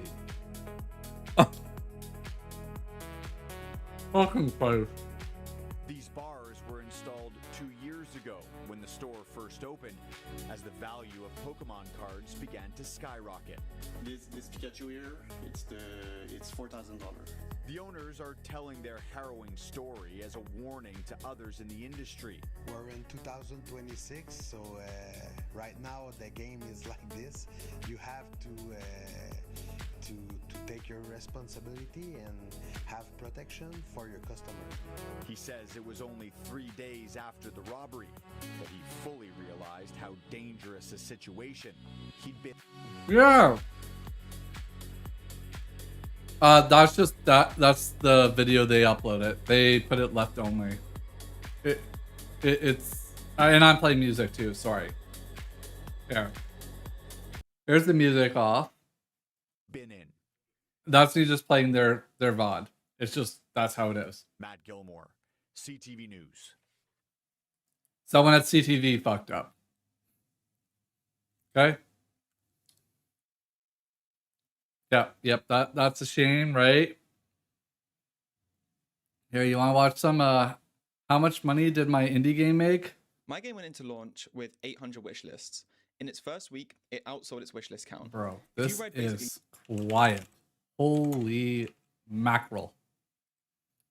You need to jack up the volume of this video. Any advice about launching on Steam, you might have expected that number to be lower.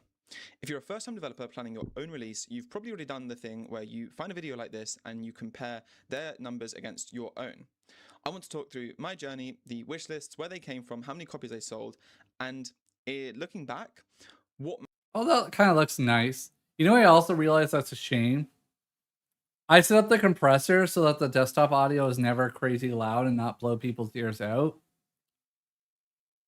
And then I realized if I actually want to play videos like this to you guys, it kind of needs to get louder than what I had set it up. And I don't really want to turn off the compressor. So I guess what I do in that case is we go here and make sure, oh, it is 100%. Okay. Wait, no, it's not. mattered way more than wish lists. There, make sure this is... A quick bit of context. Holding Pattern is my first commercial game. It's a minimal incremental game. What is this?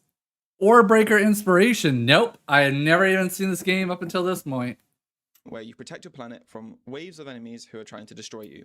It That's released on kinda April cool. 23rd, priced at $3.50. I went in with genuinely modest expectations, and I want to flag that early because when I say it did exceed expectations, it's meaningless if you don't understand what those expectations were to begin with. So let's look at the wish lists before the game. Bro. Already 25 reviews and he had 1,000 wish lists launching. Yeah, it exceeded fucking expectation. Released. It released with 977 total editions, but I had set up the Steam page back in January, so this was about 4 months of the Steam page being up, and over that time period, it had gone down to a net of 808 wish lists right before launch. This was a number that was slowly climbing up over the few months. Right before release, we were actually hitting about 40 wish lists a day, which was really great to see, and it made me question, should I even release? Should I be delaying the release? Because Should have delayed. Sounds like you should have delayed. the wish list numbers going up so much more than it has been the months prior to release. But I decided to stick with the release date and to release, and I think that ended up actually being the right decision to make. No. I don't think so. If he's getting 40 a day, unless it was the very, very tail, and maybe I missed that, and somehow it's like personal calendar or upcoming games widgets or something, I would have delayed it and gone out and figured out like why is no content creator covered it. He didn't so far hasn't talked about Next Fest, but he didn't have a very long time. He said it's from January, and it was like January, February, March, April is what it sounded like of when he released. So did he do Next Fest in February? If not, then it's like, oh, he skipped it. It's like, oh, what a shame. When looking at the numbers, I was Let's find expecting out. to get about a 10% return on the number of wishlists I had going into launch. This is a number that is often thrown around when you're doing research online. And No, it depends. I think that's a pretty fair number on a general thing, but in incremental, this is super low, actually, to be honest. For all the incremental games I've seen, this is actually very, very low for lifetime wishlist conversion. at 10% on the 800 wishlist I had, that would have put me at 80 copies sold. So with my realistic target set at 80 copies at about $3.50, we're looking at about $240 return in that first initial push. We actually converted at 14%, which meant we sold 110 copies from our 808 wish lists. So that's already better than my expectations. However, I said at the start of the video, we happened to massively outsell our wish list count. So where did the rest of those wish lists come from? Well, in the first week, we actually sold 700 copies. That's 590 people who had not wishlisted the game that purchased it in that first week. Good That job. brought the total sales in that first week period to $2,400. This was insane to me when I saw this number. I didn't check Steamworks for a few days, and when I finally decided to have a look, I was so surprised to see the number be this big. I'd mainly Bruh, how do you not check Steamworks for a couple days? Wait, what? It's fucking weirdo like Sockhouse. Where Sockhouse didn't check for like 4 or 5 days. He tried a cakes moment. Did he? Did he make a video of him crying or something?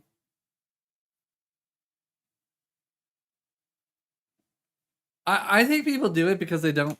I think there's a lot of people who do it. They just don't want like the reality of to set in, and that's why they do it. I've told the story. I got the live recording. Andy can vouch for it. I did not check the portal for the first, I think it was like 5-ish hours when we launched the game. Like I literally, we clicked launch. Andy took care of being here and being present for like support and bug fixes and all that. We were on a call and I'm like, I'm going for breakfast. You have my cell phone number. Call me if you need me. But like honestly, the game mechanics is him. So if it breaks, it's on him. I'm like, best of luck. Let's go, boys. And I went and had breakfast. And I told my wife, like, I don't want to come back and check right away. I want some time to pass. And she did honestly spoil it a little bit because she said she did check the concurrent users at some point, and she said something like, "Oh wow, it's more than I thought" or something, and that kind of ruined a little bit. But I had a good feeling the game would do well, and then I just recorded myself at home being like, "Okay, what's the numbers look like?" And then I check and I'm like, "Holy shit!" Like, okay, it's over 2,000 concurrent. It's like, wow. been looking at SteamDB, which gave insight into how many people were playing the game. So I was kind of aware on what the potential sales could be. And then let's look at how much we actually sold after the first month. So This is actually really good for, well, I don't know their background. If this was like their first game as like first time kind of game dev, this I think is a good story. I consider this a success in what they're saying. If this is like their first game, first commercial game, and for what I'm seeing, this is like, regardless of where they live, regardless of financial actual outcome, like if this is like profitable to how many hours they put in, the only thing that would make this not a success if they turn around and say, "Oh, it's my first game. I spent 3 years on it." Then it'd be like, fuck. Anything a year or less for this would be fantastic. the first month, we ended up grossing $4,649. That's across 1,100 total units. So most of those units, the 700 or so, came in that first week period. And then over Booking the with subsequent you, 3 weeks, Thorny. Good. we still sold out 400 units. So it definitely slowed down after that first week. There was that first initial push on release. Because like times that too. Oh, this is also gross because they fucked around. They said $350 per unit after Steam fee, and now they went back to the total gross, which is before Steam fee. That kind of sucks, but okay.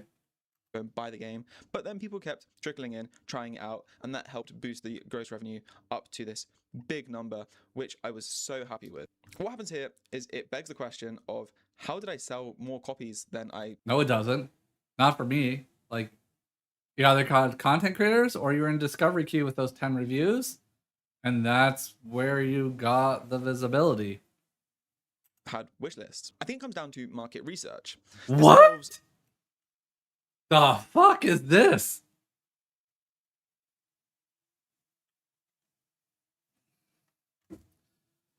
What the fuck? This is not what I expected at all. Do I even watch the rest of the video?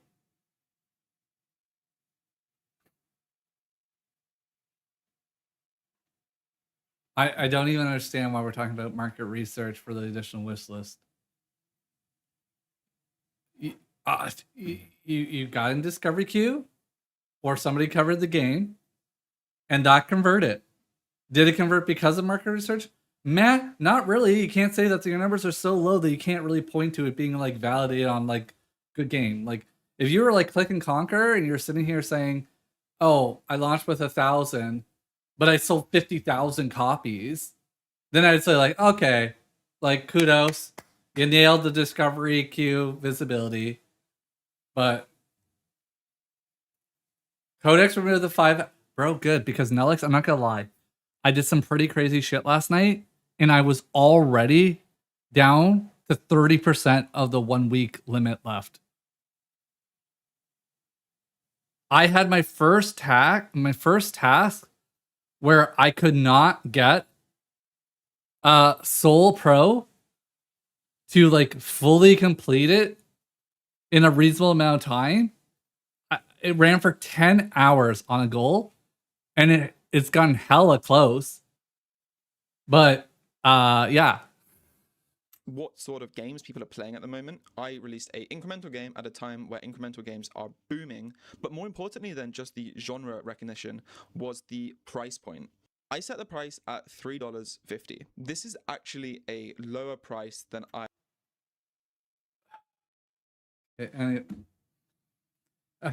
Okay, keep going. had hoped I could sell the game for. The way that I price games is I look at £1 per hour. So by that logic, you're looking at about £6 for the game, which would have been about $7.50. Why? Okay, fuck it. Just watch it, then we'll comment. That actually comes out to over twice as much what I actually ended up charging for the game. Could I have charged the game at $7.50? Maybe. But the trade-off and the part that I kept turning over was at $7.50, it's no longer an instinct buy. You're now sat there as a consumer thinking, should I pick up this game? I mean, Is it good worth this much money? idea, At but $3.50, it starts to $7.50 eliminate some minus of those all your concerns. discount. It's less than a coffee, so it's something that if you're scrolling the Steam store or if you had on your wish list, you might just pick up based on pure instinct. Looking back at the median playtime, it actually is at 6 hours. We're now a couple of months after release, and I've got the data. What? Your median playtime is 6 hours? Bro, what? Yeah, you fucking underpriced yourself there, my dude. From thousands of people playing it. So I was right about this intuition, but I'm ultimately happy that I set the price at $3.50. I do not think the game would have done anywhere near as well if people were having to second guess should they actually make this. Could it 5 something and then discounted below sub $5 is what I would have did. I would have base priced and then discounted down to his $3.50 if that's really what he thought. 6 fucking hours median time. Bro, that's a higher median time than the Black Hole, and Black Hole was priced way above. Maybe it's the more polished game, I don't know, but this doesn't look that bad. I mean, does it look like a little dinky with some of the triangles and shit? Yeah, but it kind of looks fun to play. Purchase. So the question is, am I actually happy with the amount I made on the game? Out of the $4,000, I get about $1,000 into my bank account. That's for various reasons that are covered in any other video you will watch on this topic, so I won't go into them here. However, what? I like how he just like talked about market research, and I did not expect that at all. And then on the money breakdown, he's like, I don't need to cover this. There's other videos about this stuff. I'm like, no. How do you go from 4,700 down to 1,000? Like, wait, what? Like, the math doesn't math for me, right? Like, okay, Steam taking that. You're losing this to refunds and VAT. Like, you have more than a 50% income tax. And what, you're in a country with like withholding 10% distributions? It had to be even higher. right? Like it had to be like 20% withholding tax, probably because an idiot didn't fill out the form right. But anyways, that's a whole different issue. Like, and this still assumes you're paying 50% on income tax. I don't understand.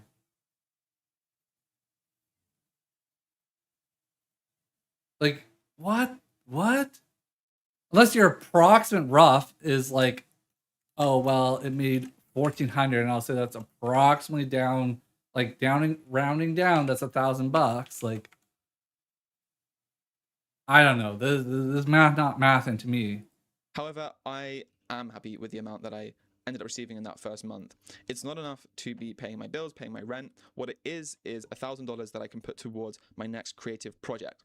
I developed it in about a period of 4 months. So you're looking at about $250 over each month that I was actively working on the game. So if you are making a game and you want to learn any lessons from my experience, the one thing that I would take away from this video is understand who you are making a game for. I like how they're like price higher now.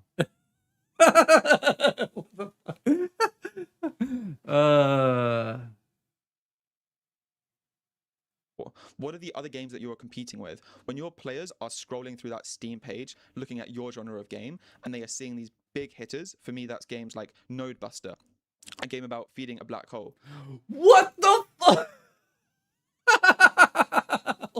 Hold on.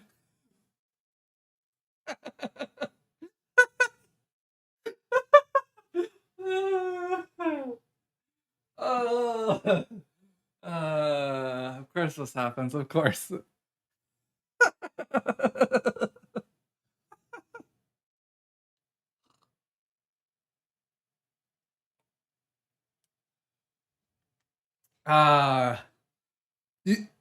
See, this is why I was joking with Andy. I'm like, you've made a game that's solid when, not that you gross $1 million, but when Payne Robinson literally says incrementals is dead, and for the reference of what an incremental game is, you are the center screenshot thumbnail game for incrementals.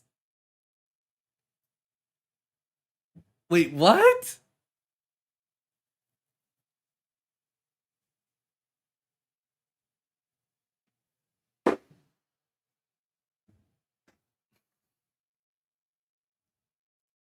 What is going to make them scroll past those games, go into my game, and end up purchasing my game?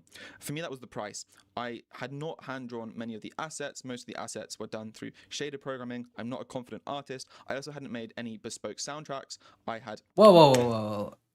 Everyone look. There he is. Aramis is here. Remember what we talked about, chat?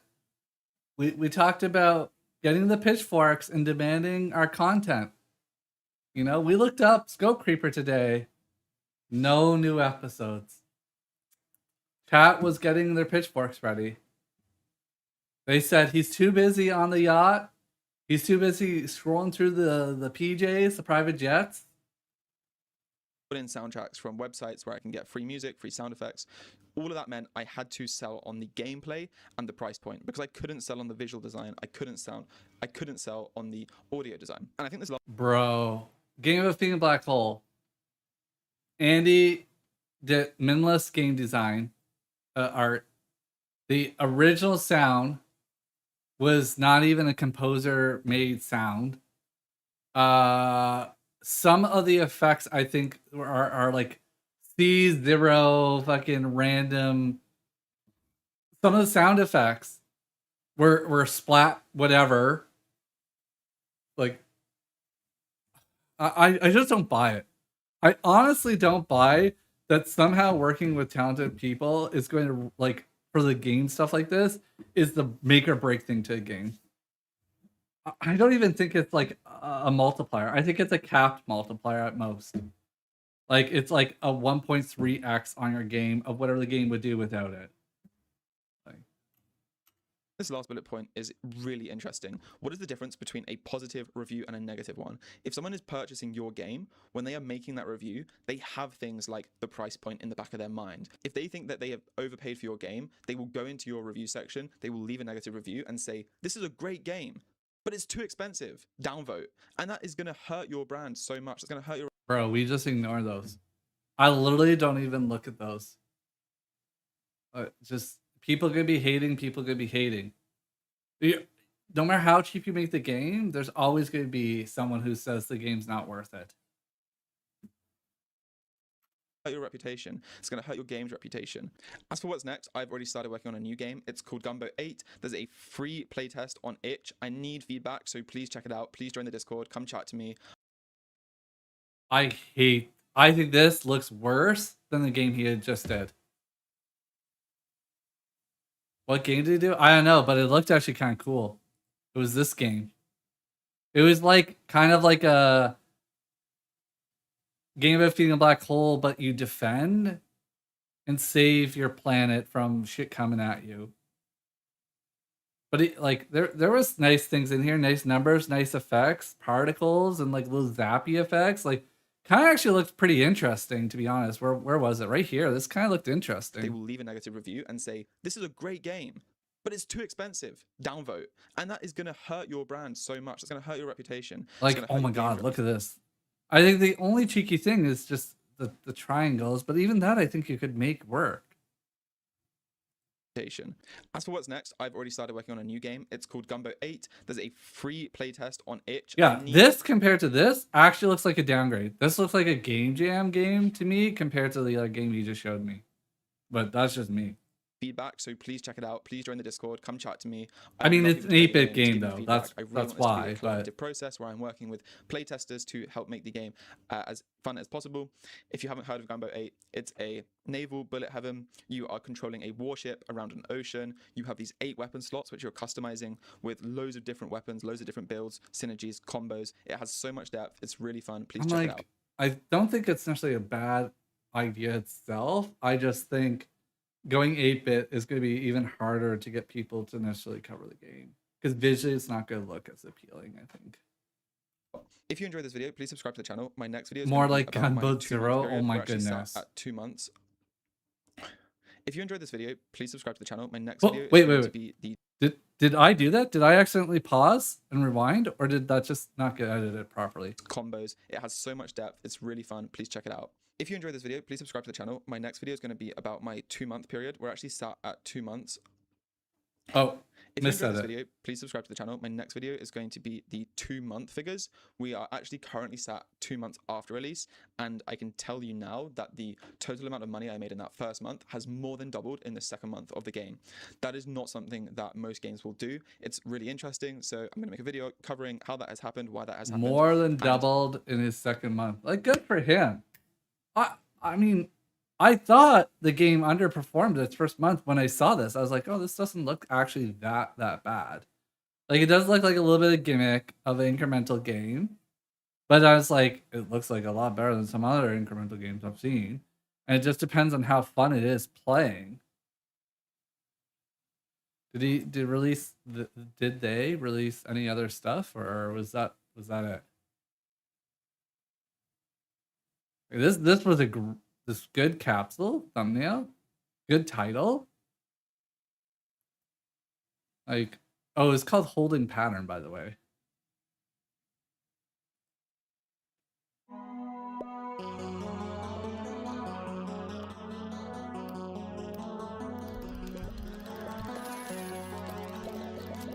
I think one thing I noticed is I don't like how big his money thingy is.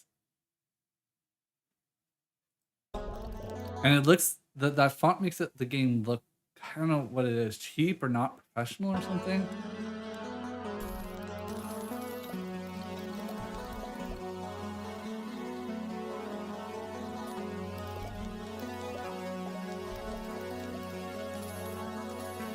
Yeah, I think the money really brings down the quality of the trailers when I'm spotting in these initial time.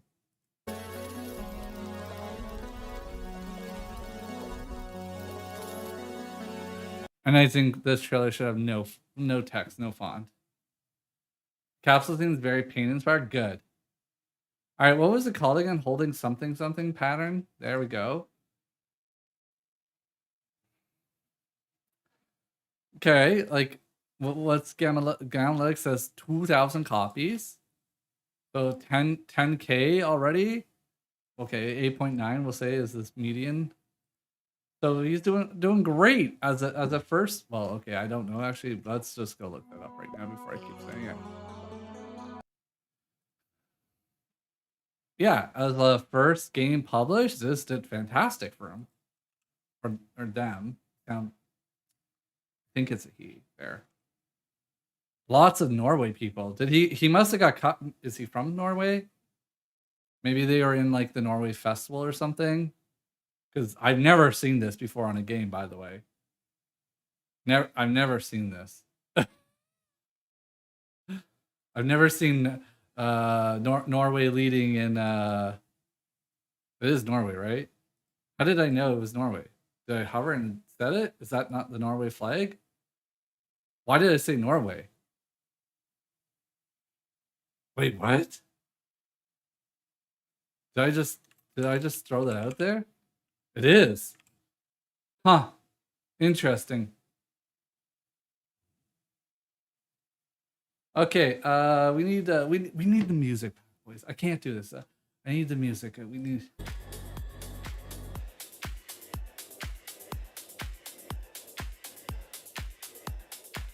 See, that's what I think I need to do now moving forward. That's what I'm going to do. I just decided to do something that's going to cause enormous amount of drama. Okay? Let's go. The enormous amount of drama is whenever I do this, I'm going to make the Thorny Reacts channel inspired by our favorite OG supporter, Shadowboxer Marnix, where Thorny Reacts is just only exclusively a React YouTube channel. And when I do this, all I do is I mark it and a tool. I'll cut out all the silencing and only put when I talk, basically, and then I just have to pull back the slider enough to give the context of whatever they're talking about. Ship it. Just fucking ship it.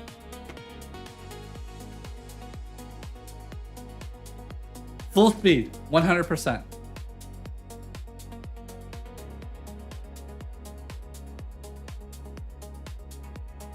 Now, it'll be a lot of drama because I know that some people won't necessarily like me covering their videos and reacting to them. And I know I won't get DMCA strike because if I remove the low times of me not saying anything, no commentative talk, it's almost, I mean, you could send a false one and I'll fight it, whatever. But it's almost impossible in this dispute. It'll be under fair usage.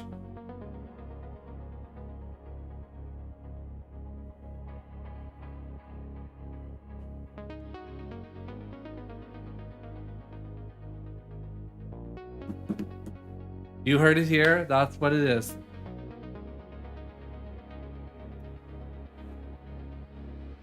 All right, let's stop the treadmill. What's it say?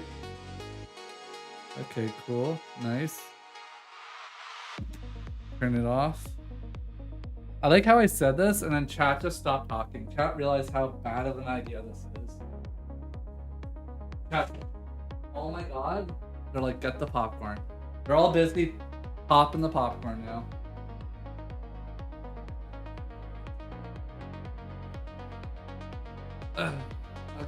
Okay. I never said that, Alex. Never even said I'd cover his channel.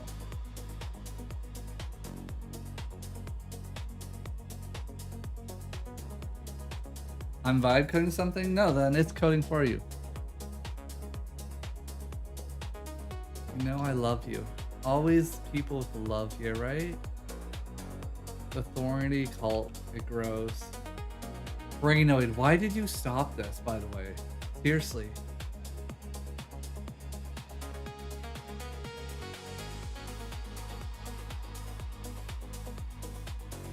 This was so clever.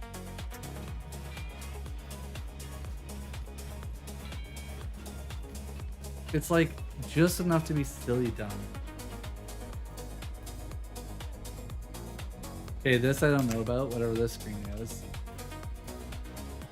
But this I'm like, oh yeah, I could see this working.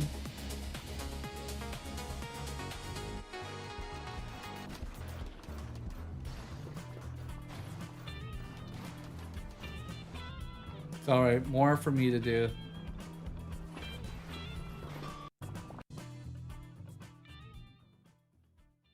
Don't worry, Nullix already has an agent trying to make it. Whoa! What's their cat doing in my room? Oh, Sam.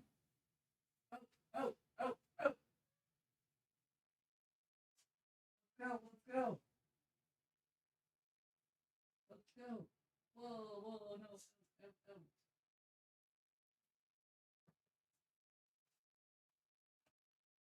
One of the cats, Sam, is clever enough now. He opens up the sliding door. And comes in the room now. He's realized he can use his nails to open up the pocket door and come in.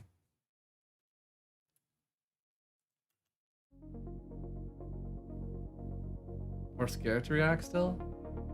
Wait, what? No, I have to make the channel, right? I gotta make the things and do the things, and you know. Where's Max Blade? What happened to Max Blade? He didn't stream yesterday. Did he die? I need to join his Discord. I need to get the tea. What happened to him?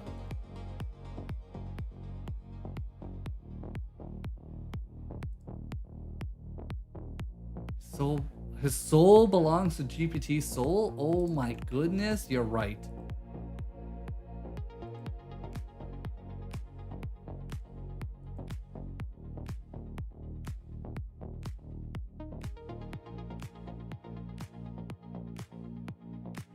No one said anything yesterday? Wait, what?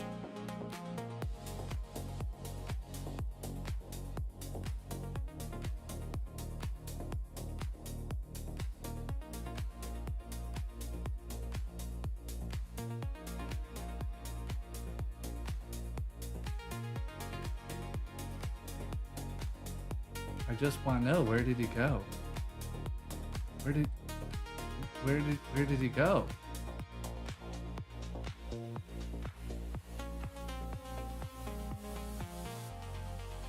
Where did he go, boy?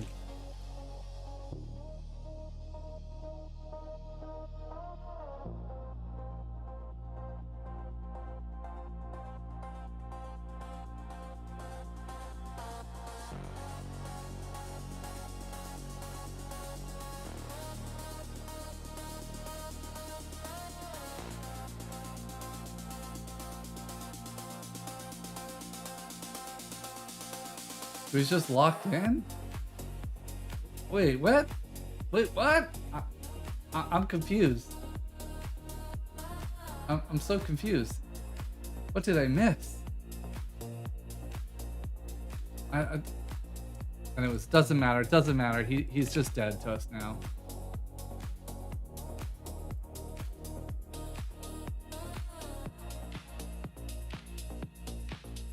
Dead to us. He's too big. He went Super Saiyan. He got locked in. No, his videos usually start with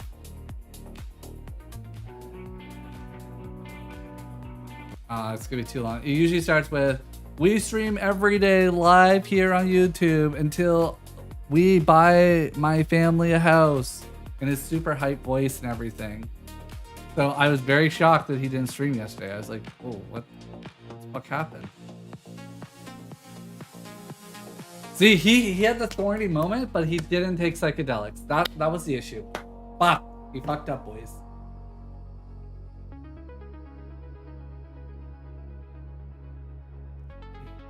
He done goof. It got him. It got him.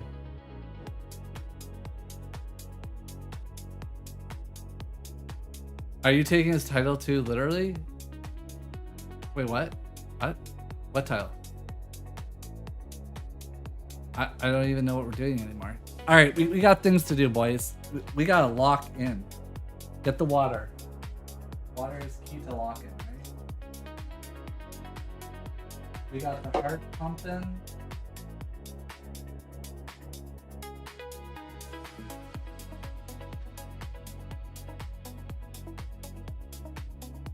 Don't worry, guys.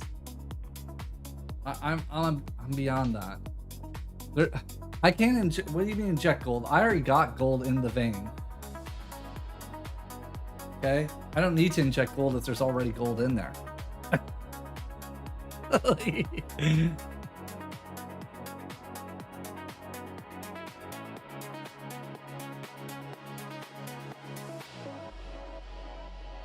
Oh, whoa, you made a lot cheap.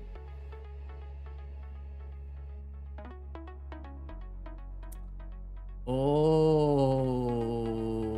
but wait. Ooh, you made those changes, but one issue is you're going to cause probably some problems.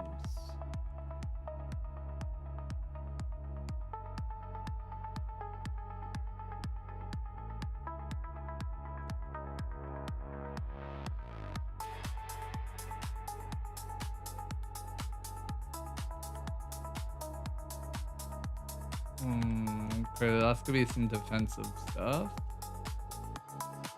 And then you'll know when coins have settled or not. That's fine. And then that's playtesting. Okay, that's fine.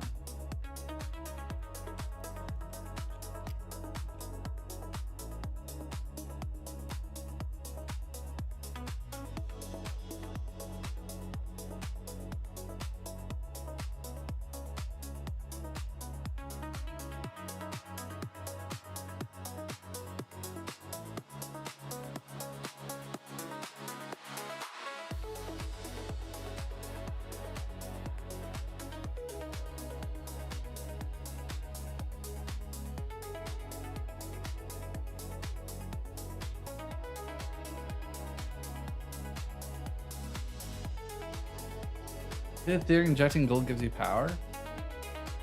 Damn.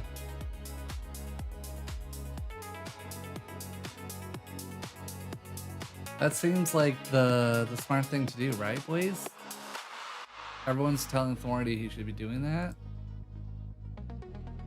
Then rest in peace, Thorny.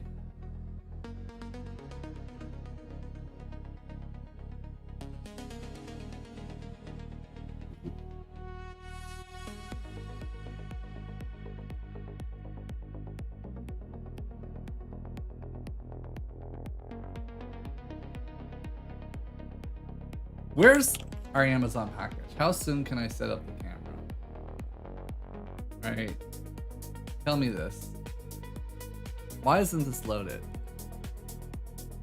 Where? Oh, loaded on this screen. Wait, what? Arriving today. But where is it? I need to see literally where the person is.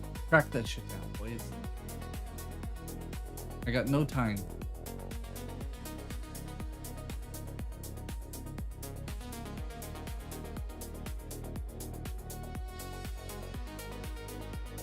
I'm not too smart. I'm just too stupid.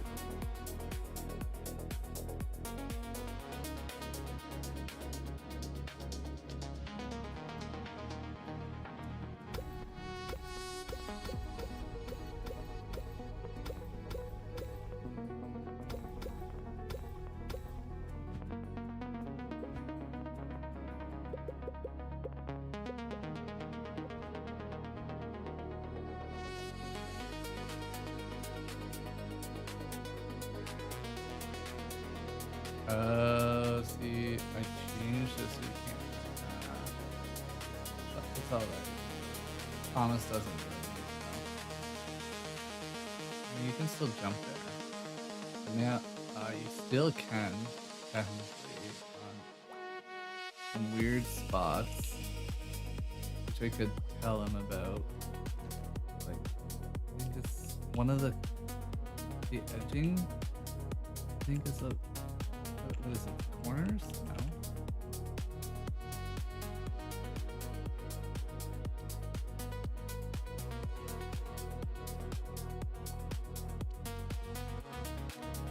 Maybe it's where the lily pads spawn underneath, maybe? No.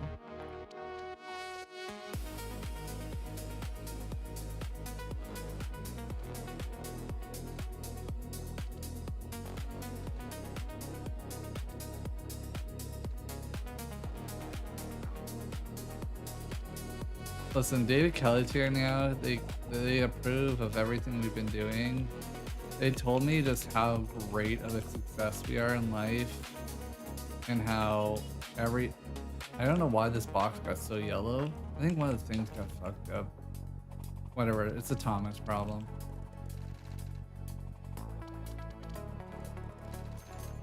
I think I just saw a bluefish temporarily when they first get pulled out of the water. Thomas problem.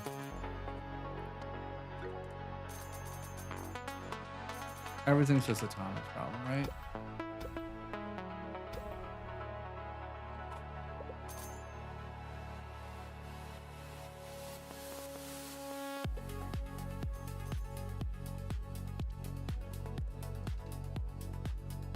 Oh wait, how's the inventory?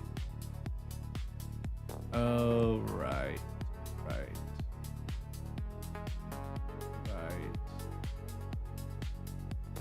I didn't change that balance. Okay, well, here. Cool.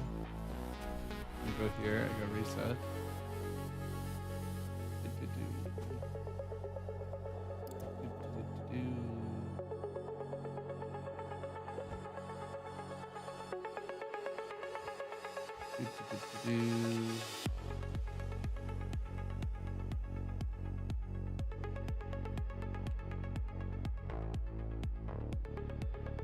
Great music. Listen, I don't know what is or isn't what life is anymore. I don't even know what you guys think, how many people you fight, how many times I have to go fight other people. I don't know. Look, you know, I'm old, I'm tired, I'm fucking unk, I guess now. I'm the unk of game dev. Just leave me be, okay? Leave me be. I gotta go. Andy's taking a nap right now. I feel like I need a nap.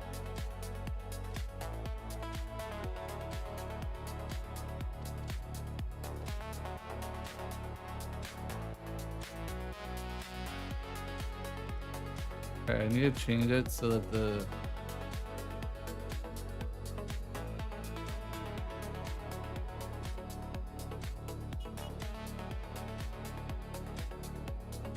what? I'm serious. I know you're serious. We didn't doubt you. There was no doubting your seriousness. Those music vibes are good.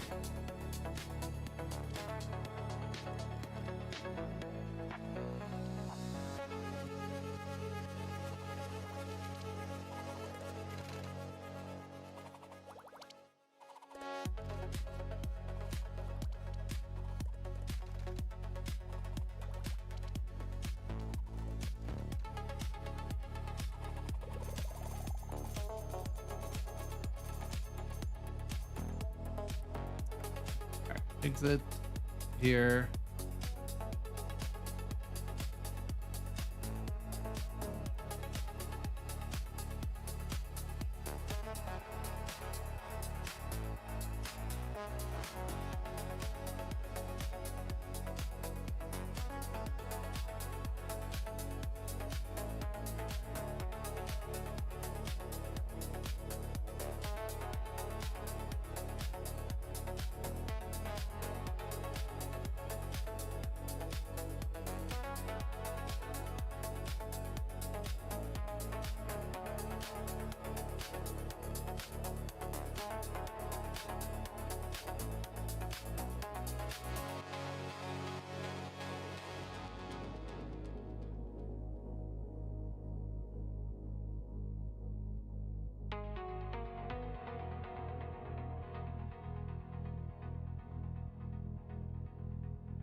How do it?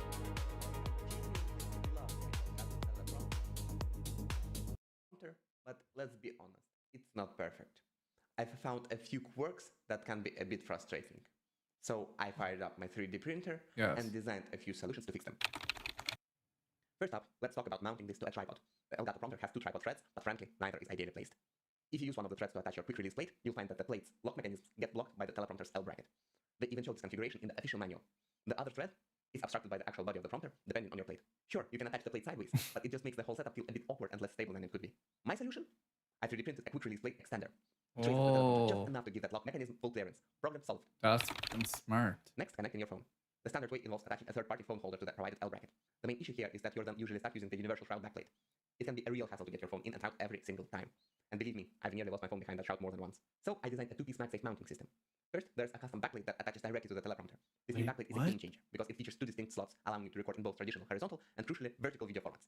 Something the original setup just doesn't accommodate. The second piece is a precision fit housing for an Apple MagSafe charger. This housing with your MagSafe charger inside then slots securely into the custom backplate.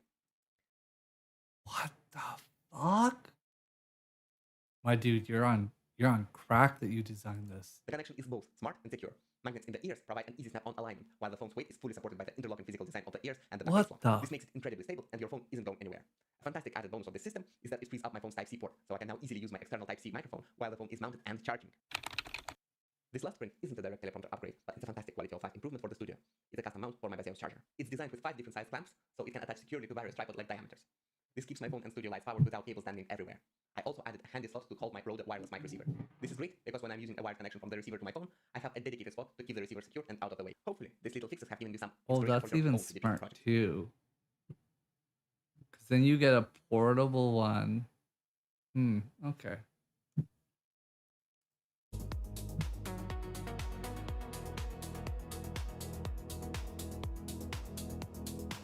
I guess it just goes right on a tripod. That's what we did.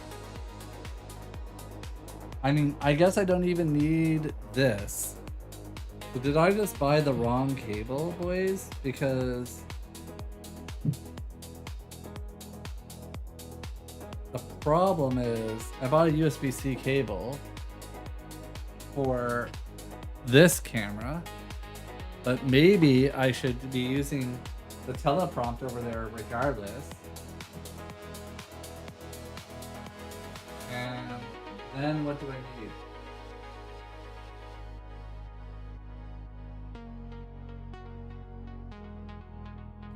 Well, actually, I'd still need USB-C to USB-C, I guess.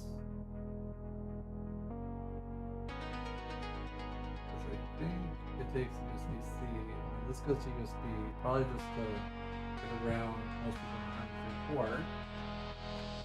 And then the camera itself is HDMI capture. That would probably be an issue with that. Now, here's the problem. I could solve all this, but it would require moving my desktop from this side of the desk over to that side of the desk. But the power outlet is on this. Not that bad. I move the desk over, I move the tower on that side.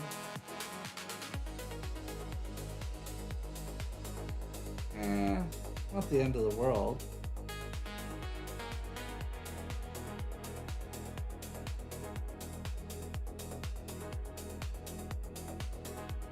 Do I really want to do that though? Not really. Do I add it to the list of shit to do tonight? Probably. Probably.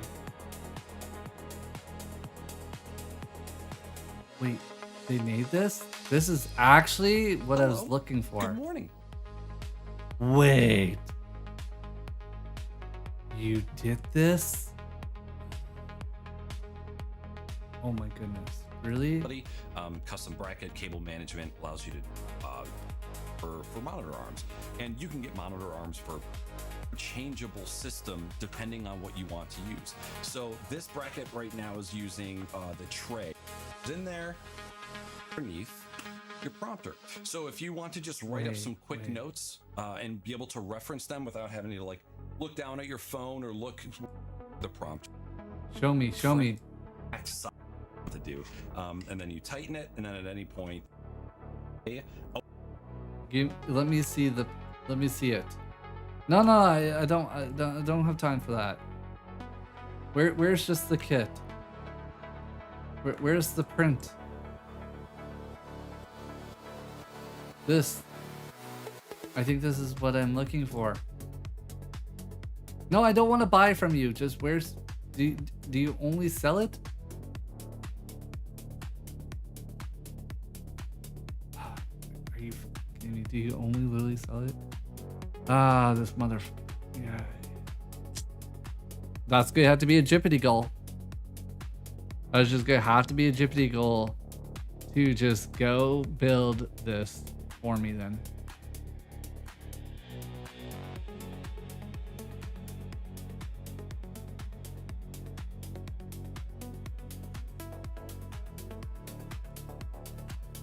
Let's see.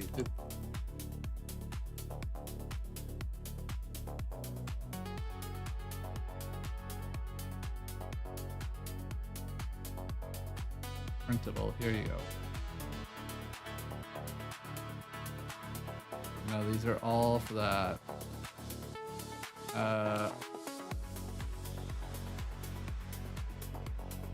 Let's tell you. Oh.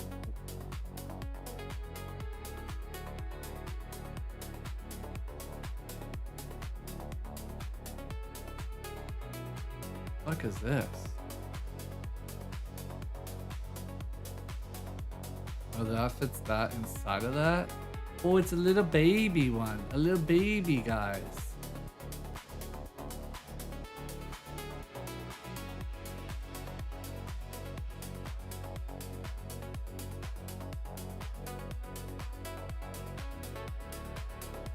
Wow. This person has cornered the fucking market. I cannot believe of all the 3D print stuff, this just replaced that. I don't know why. Damn. They probably make a shit ton of money on this print. Because they're like the only person who does this. And that's such a smart design. This is what Elgato should sell it as a VESA mount. Oh, you know what though? You know the issue here? Oh, the way they designed it should be inversed. Or it should clear the height requirement. That's the problem. They didn't design it the right way. See, they designed it on an arm mount like this. What I actually want is a VESA mount that goes high enough up to clear my monitor and put the teleprompt above my monitor.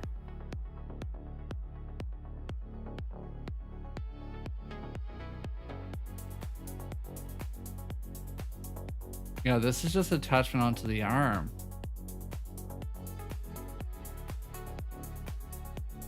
And it's just a pre-order. This is not even that great. I thought it was brilliant, and then I got conned.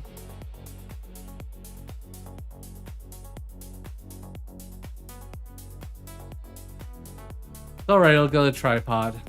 Tonight's mission.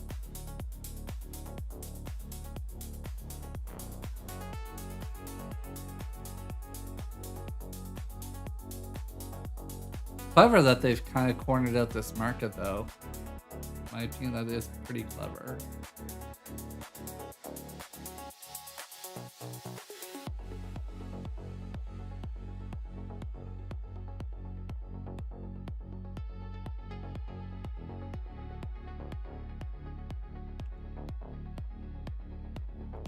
Okay, we're just getting distracted.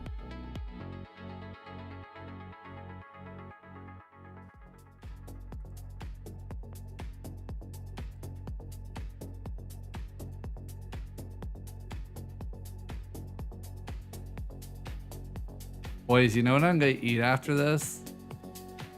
I'm craving noodles.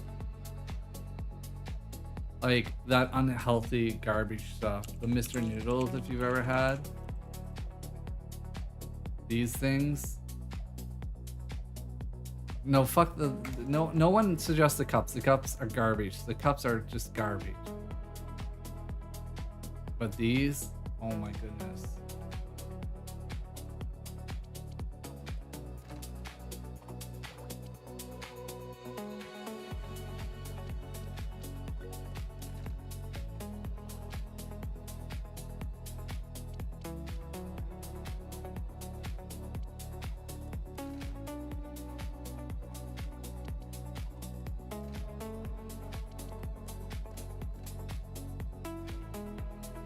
There's a spot over here I can call right there.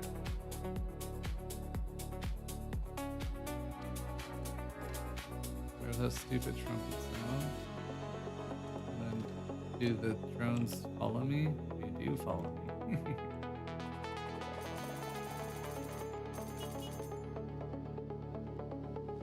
So now this island isn't so penalizing because I don't have to go all the way in for my boxes. They just come find me.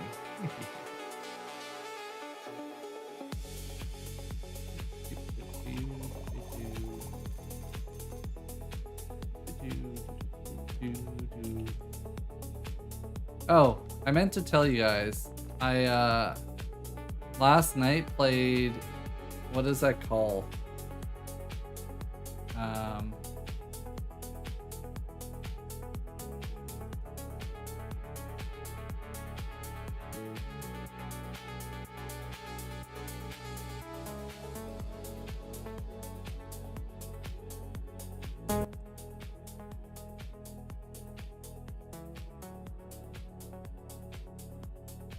I played esports manager, whatever. Esports manager, is it? This esport. Total playtime on this game was 3 minutes, and then I refunded. Okay. It was so much tutorial shit up front. It was an ungodly amount of tutorial shit it wanted to explain. And I didn't even get in a match yet. It was just incredibly bad design onboarding, in my opinion. It works, yes. Does it onboard you? Yes. Does it onboard you in a way where you just want to stab your own eye out because it's so tedious and you're just like, I just want to start playing, man. I just want to start playing. Yes. That's exactly how this worked. Like, to the T. It made me so angry.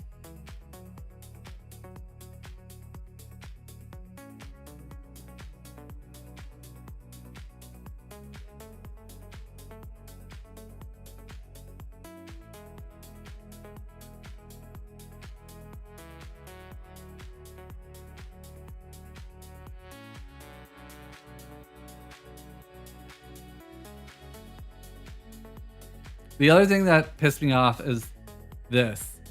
The fact that they did not spend the time putting actual characters in their little simulation thing in these GIFs drove me bonkers. Bonkers. I don't know why, it just looked like pure laziness. You know what game have a short tutorial? A game of a feeding black hole? No tutorials. Go. Mine. No. Just no.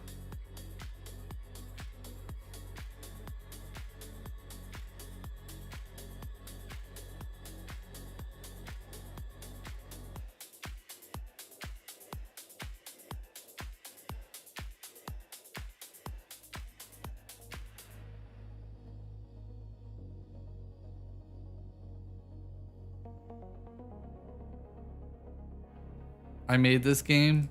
No, there's no way. There's no way you made this game, Nullix, because I know you would do a better job than this shit.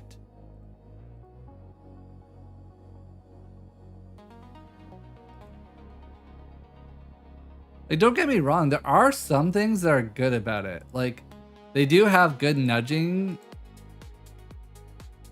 in the onboarding to highlight what exactly you should click if you don't. But dear Lord, it was just so much it wanted me to do to just get into stuff. Like, they want to upfront the entire tutorial of the game before you start playing. It's like, can we get me in? Just minimize some of the UI, get me in the game, let me learn, get my ass handed to me, and then introduce a new concept. And then cool. Like, it would just cause so much friction. So much friction.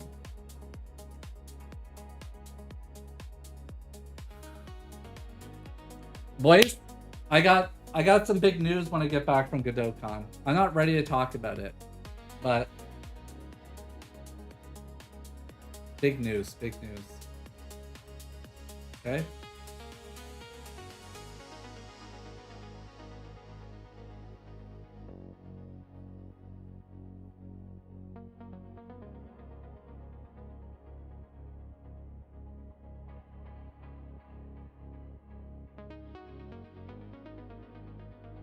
Let me guess. Quitting streaming. 24-hour stream. Those are the polar opposite. The fuck? What the fuck? It was literally polar opposite comment. One says I'm quitting, the other one says 24-hour streams. What the fuck? That's how much I fuck up my chat. That's how confused my chat is by me. The answers are polar opposite.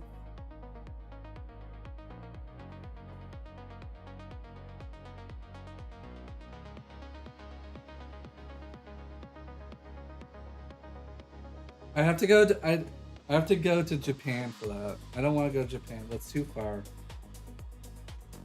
Okay, that's too far. Okay. Look, if we did 24-hour streams, I need another computer. And we've gone down this path already. It's just so expensive. Okay? It's just too expensive. Alright, like look, we go here. Boom! Oh my god, too expensive. Look at this. There's just money for days. You know? And actually, wait. This is all fucked. This is the US price. Even more money. Look at this. Look at the Sandy. Like what? Like what?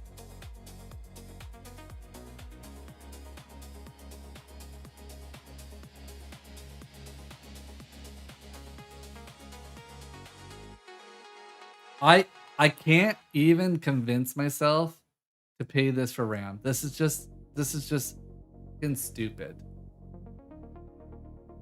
Like, this is, if I bought this right now, the problem is I honestly believe in like a year and a half, it would be 1/4 the cost of that RAM.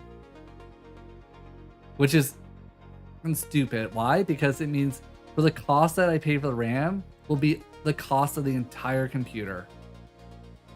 And that's just disgusting. Like, that's just silly to me. Just utterly silly.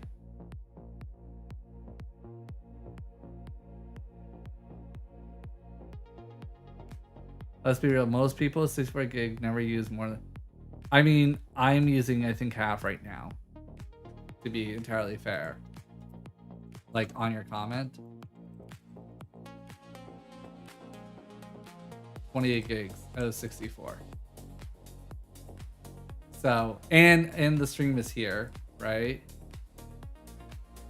Like if I go HTOP and I go, what's the column thing? I can't remember this. F6. 5% of memory. Look at this. Most of the memory is just Unity. Look at this.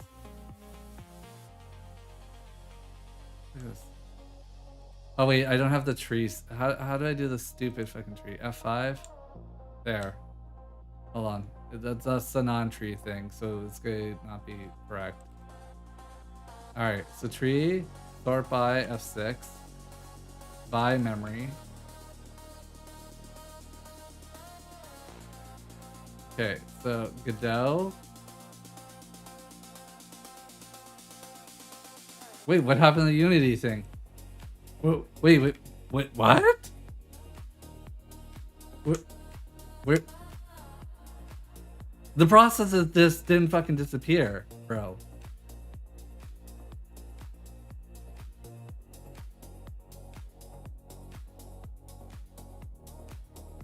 What the fuck just happened? Okay, never mind. Never mind. I don't even know how to use this then. Because supposedly if you sort by percentile of memory in TreeView, oh, everything's gonna be off of this though. True. But that just breaks all the other stuff.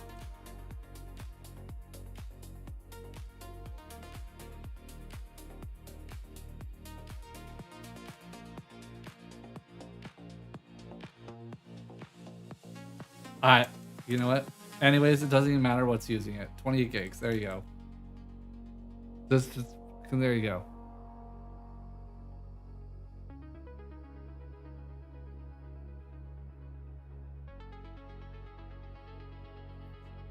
I mean, we could just do let's cut system monitor, I believe. There we go.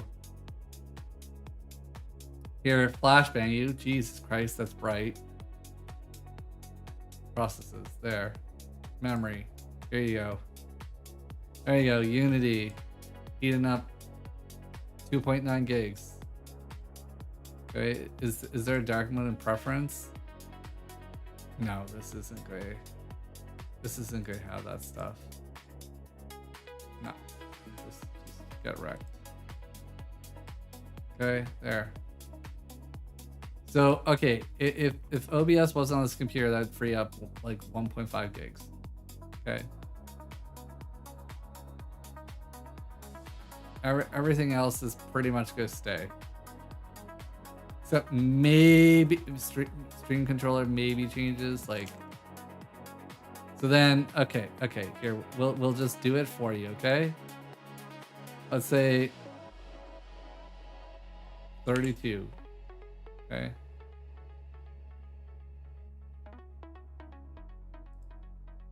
I won't even care about the sticks or anything like that. I won't even care about timings. I'll just go, sure. Close enough, good. Okay. Now we cancel out this. All right.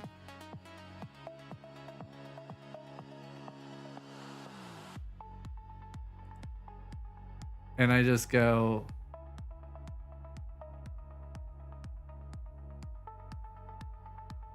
where is the, here. Okay. And I'll just basically buy the cheapest. I think this is probably pretty close to what I already have.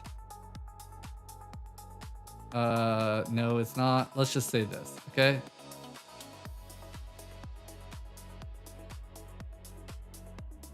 There, here. Is that good? Open up. I don't want to open up Amazon. I just want to add it. Add. There. Okay. What's the damage, boys? Okay. Oh my god, look at the damage already. And we're wrecked. This already too much. No, you know?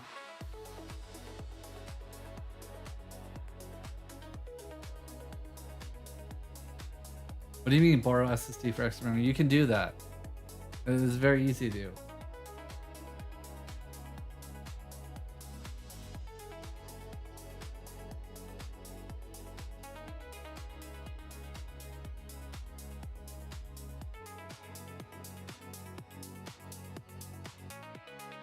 It's just gonna be hella slow. Like hella slow. Like not like this is what's called swap space in Linux. So when you exceed your memory, you're going. Well, typically when you get close to exceeding, you're going to go into swap. But the issue is, it's like we're talking not like 2x slower. We're talking like probably like 200x slower. Maybe not that slow, but it's gonna be hella slower. And you can also do it the reverse, by the way. So you can make a tempfs, a temporary file system that's actually memory. So let's say you have a program that you want to run, like, I don't know, it's gonna write files and read those files. And you don't care about maintaining it on reset, but it's gonna read and write a bunch of shit, and then you'll eventually like flush this to disk or something. You can just temporarily mount memory as a file system. So your computer writes it as a quote unquote file, but it's actually on memory. Once the computer turns off, that's gone.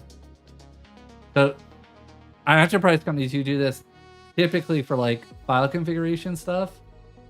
Things that are written to a disk that you need to look up a bunch. Now you could just load that into memory in the application, but sometimes you don't control the application, right? You're using whatever, a third-party vendor tool, and that's just the fucking way it works.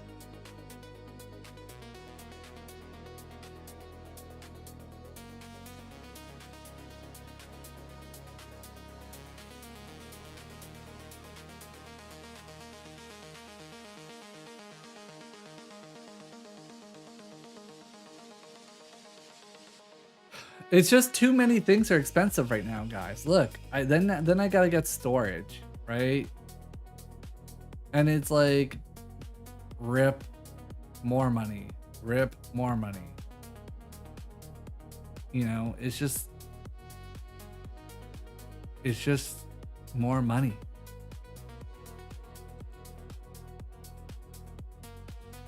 Milk is expensive. I buy it because my kids demand it. There are alternatives, though. Nothing. You guys are just trying to convince me to get another computer. See? Nothing. You know?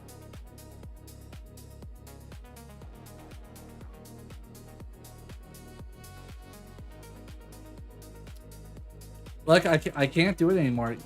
Chat's not even worth. Look at this. Ready? Ready. Let's go see. Analytics, earnings. Look at this. Revenue down, subscriptions down, ad breaks down, time streamed down, ad times per hours is up even. Actually, this is compared to what? A month ago? Yeah, I wasn't playing ads very often back then. This doesn't even pay for Club Sandwich.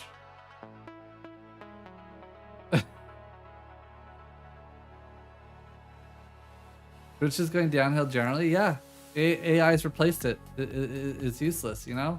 Look, no monies. We're done, so.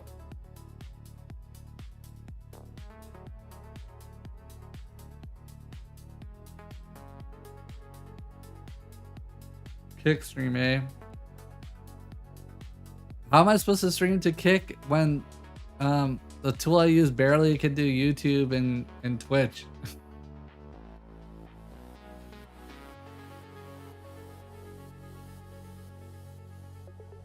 Would I push gambling on my fan? Sure. What's wrong with that? How about I push the gambling onto my fans and then I take the million and we gamble the million?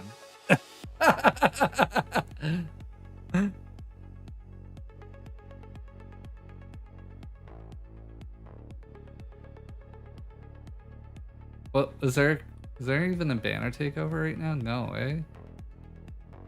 So wait, yeah, the first look calendar is back. Okay.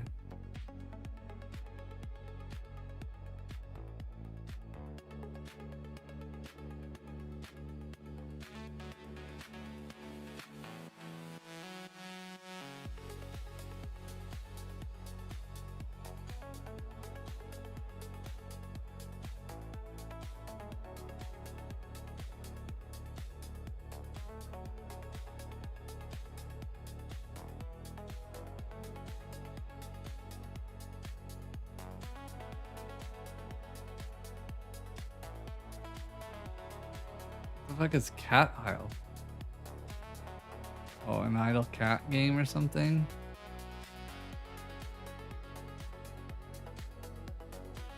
Cozy pixel art management game. Okay. So I get the vibe of, what is that, Minami Lane, I guess, but more cat related? Or cat focused, I should say. Tiny train adventure. Boop. Wait, it's a building game?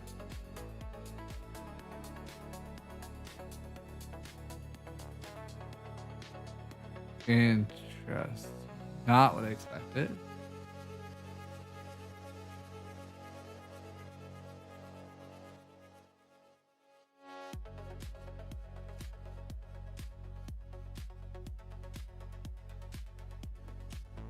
Oh, loot bound, right?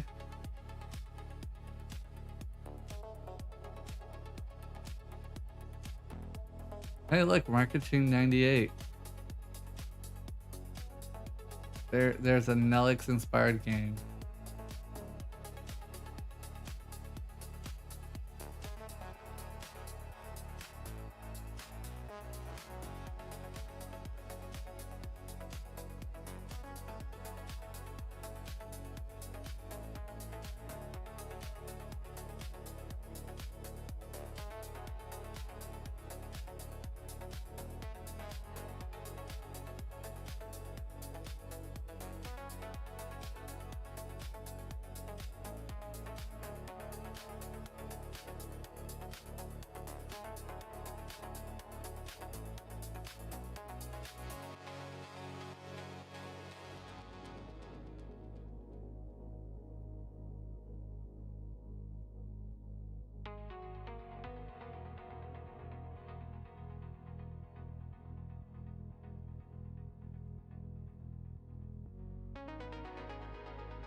Let me see something.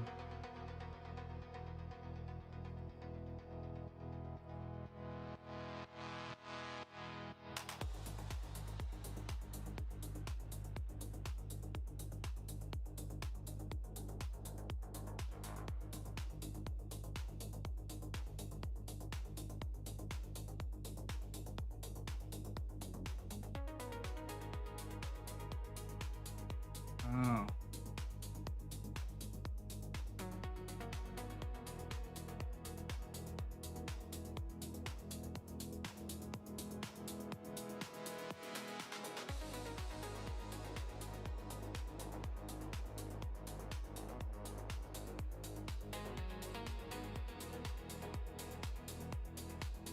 Boys, we got a lot of games launching.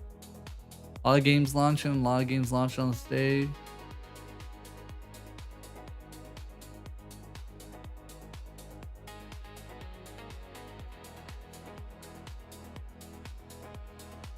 This is a cutesy little game.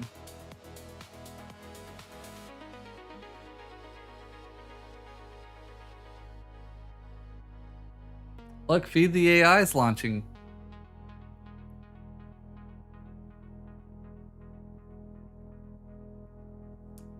That's Weird Kids game.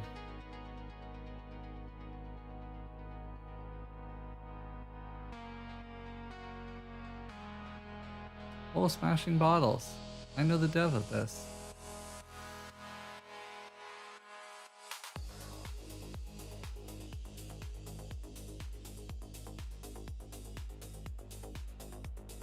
It's probably because this is my personal, but I'll wish.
Don't you dare think of ending. I am going to be ending shortly. I have a call that I take it in 20 minutes, not even. Just pondering life. Oh, bro.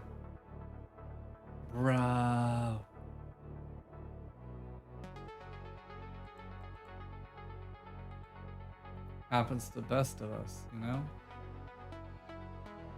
We can't just stream all day.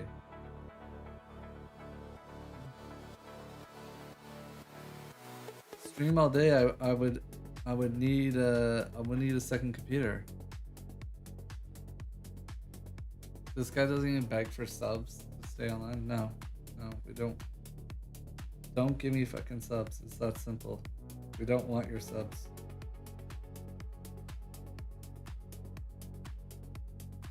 Do not want. Do not pass go. Do not collect the monies. Do not want. No, I'm ending stream because I need to do a Discord call, and the Discord call can't be on stream.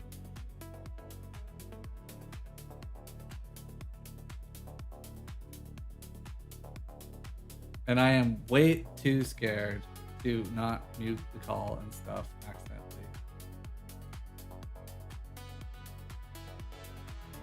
No, not hiding anything.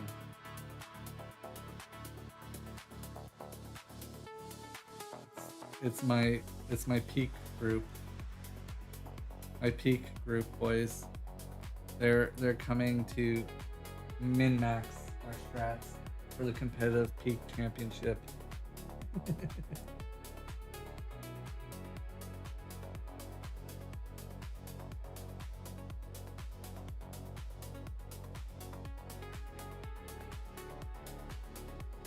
No, even no. No, just no. See, if I had the second computer, what I would do is I would have that computer not have a mic, okay? And then I would use NDI to run OBS on this computer to stream over.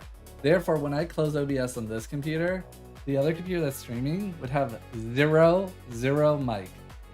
There would be no accidental way of me piping in audio, sending audio, picking up audio. Zero.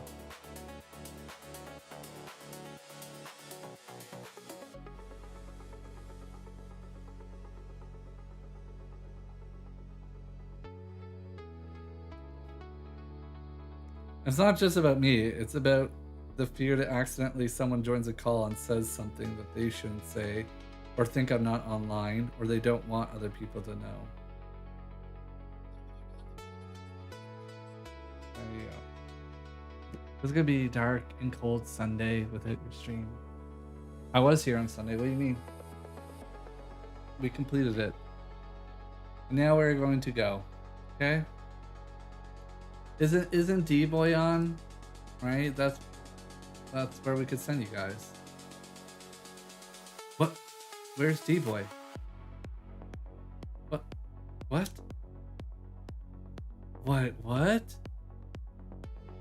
Where's D-Boy? You're true. He already streamed, right?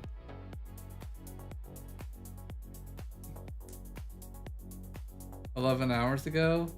Oh, wait, what? He streamed very early then. But he went 9 hours. So that means he ended not that long ago, right?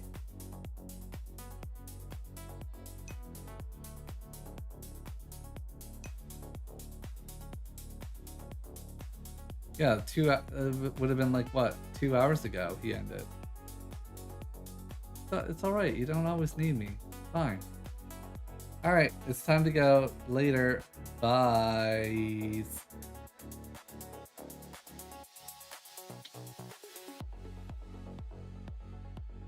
Raid Lana? Lana doesn't give a shit about me. Wait, Lana Lux? I'm not following her? Why am I not following her? No. Wait, what? The fuck? How did I unfollow her?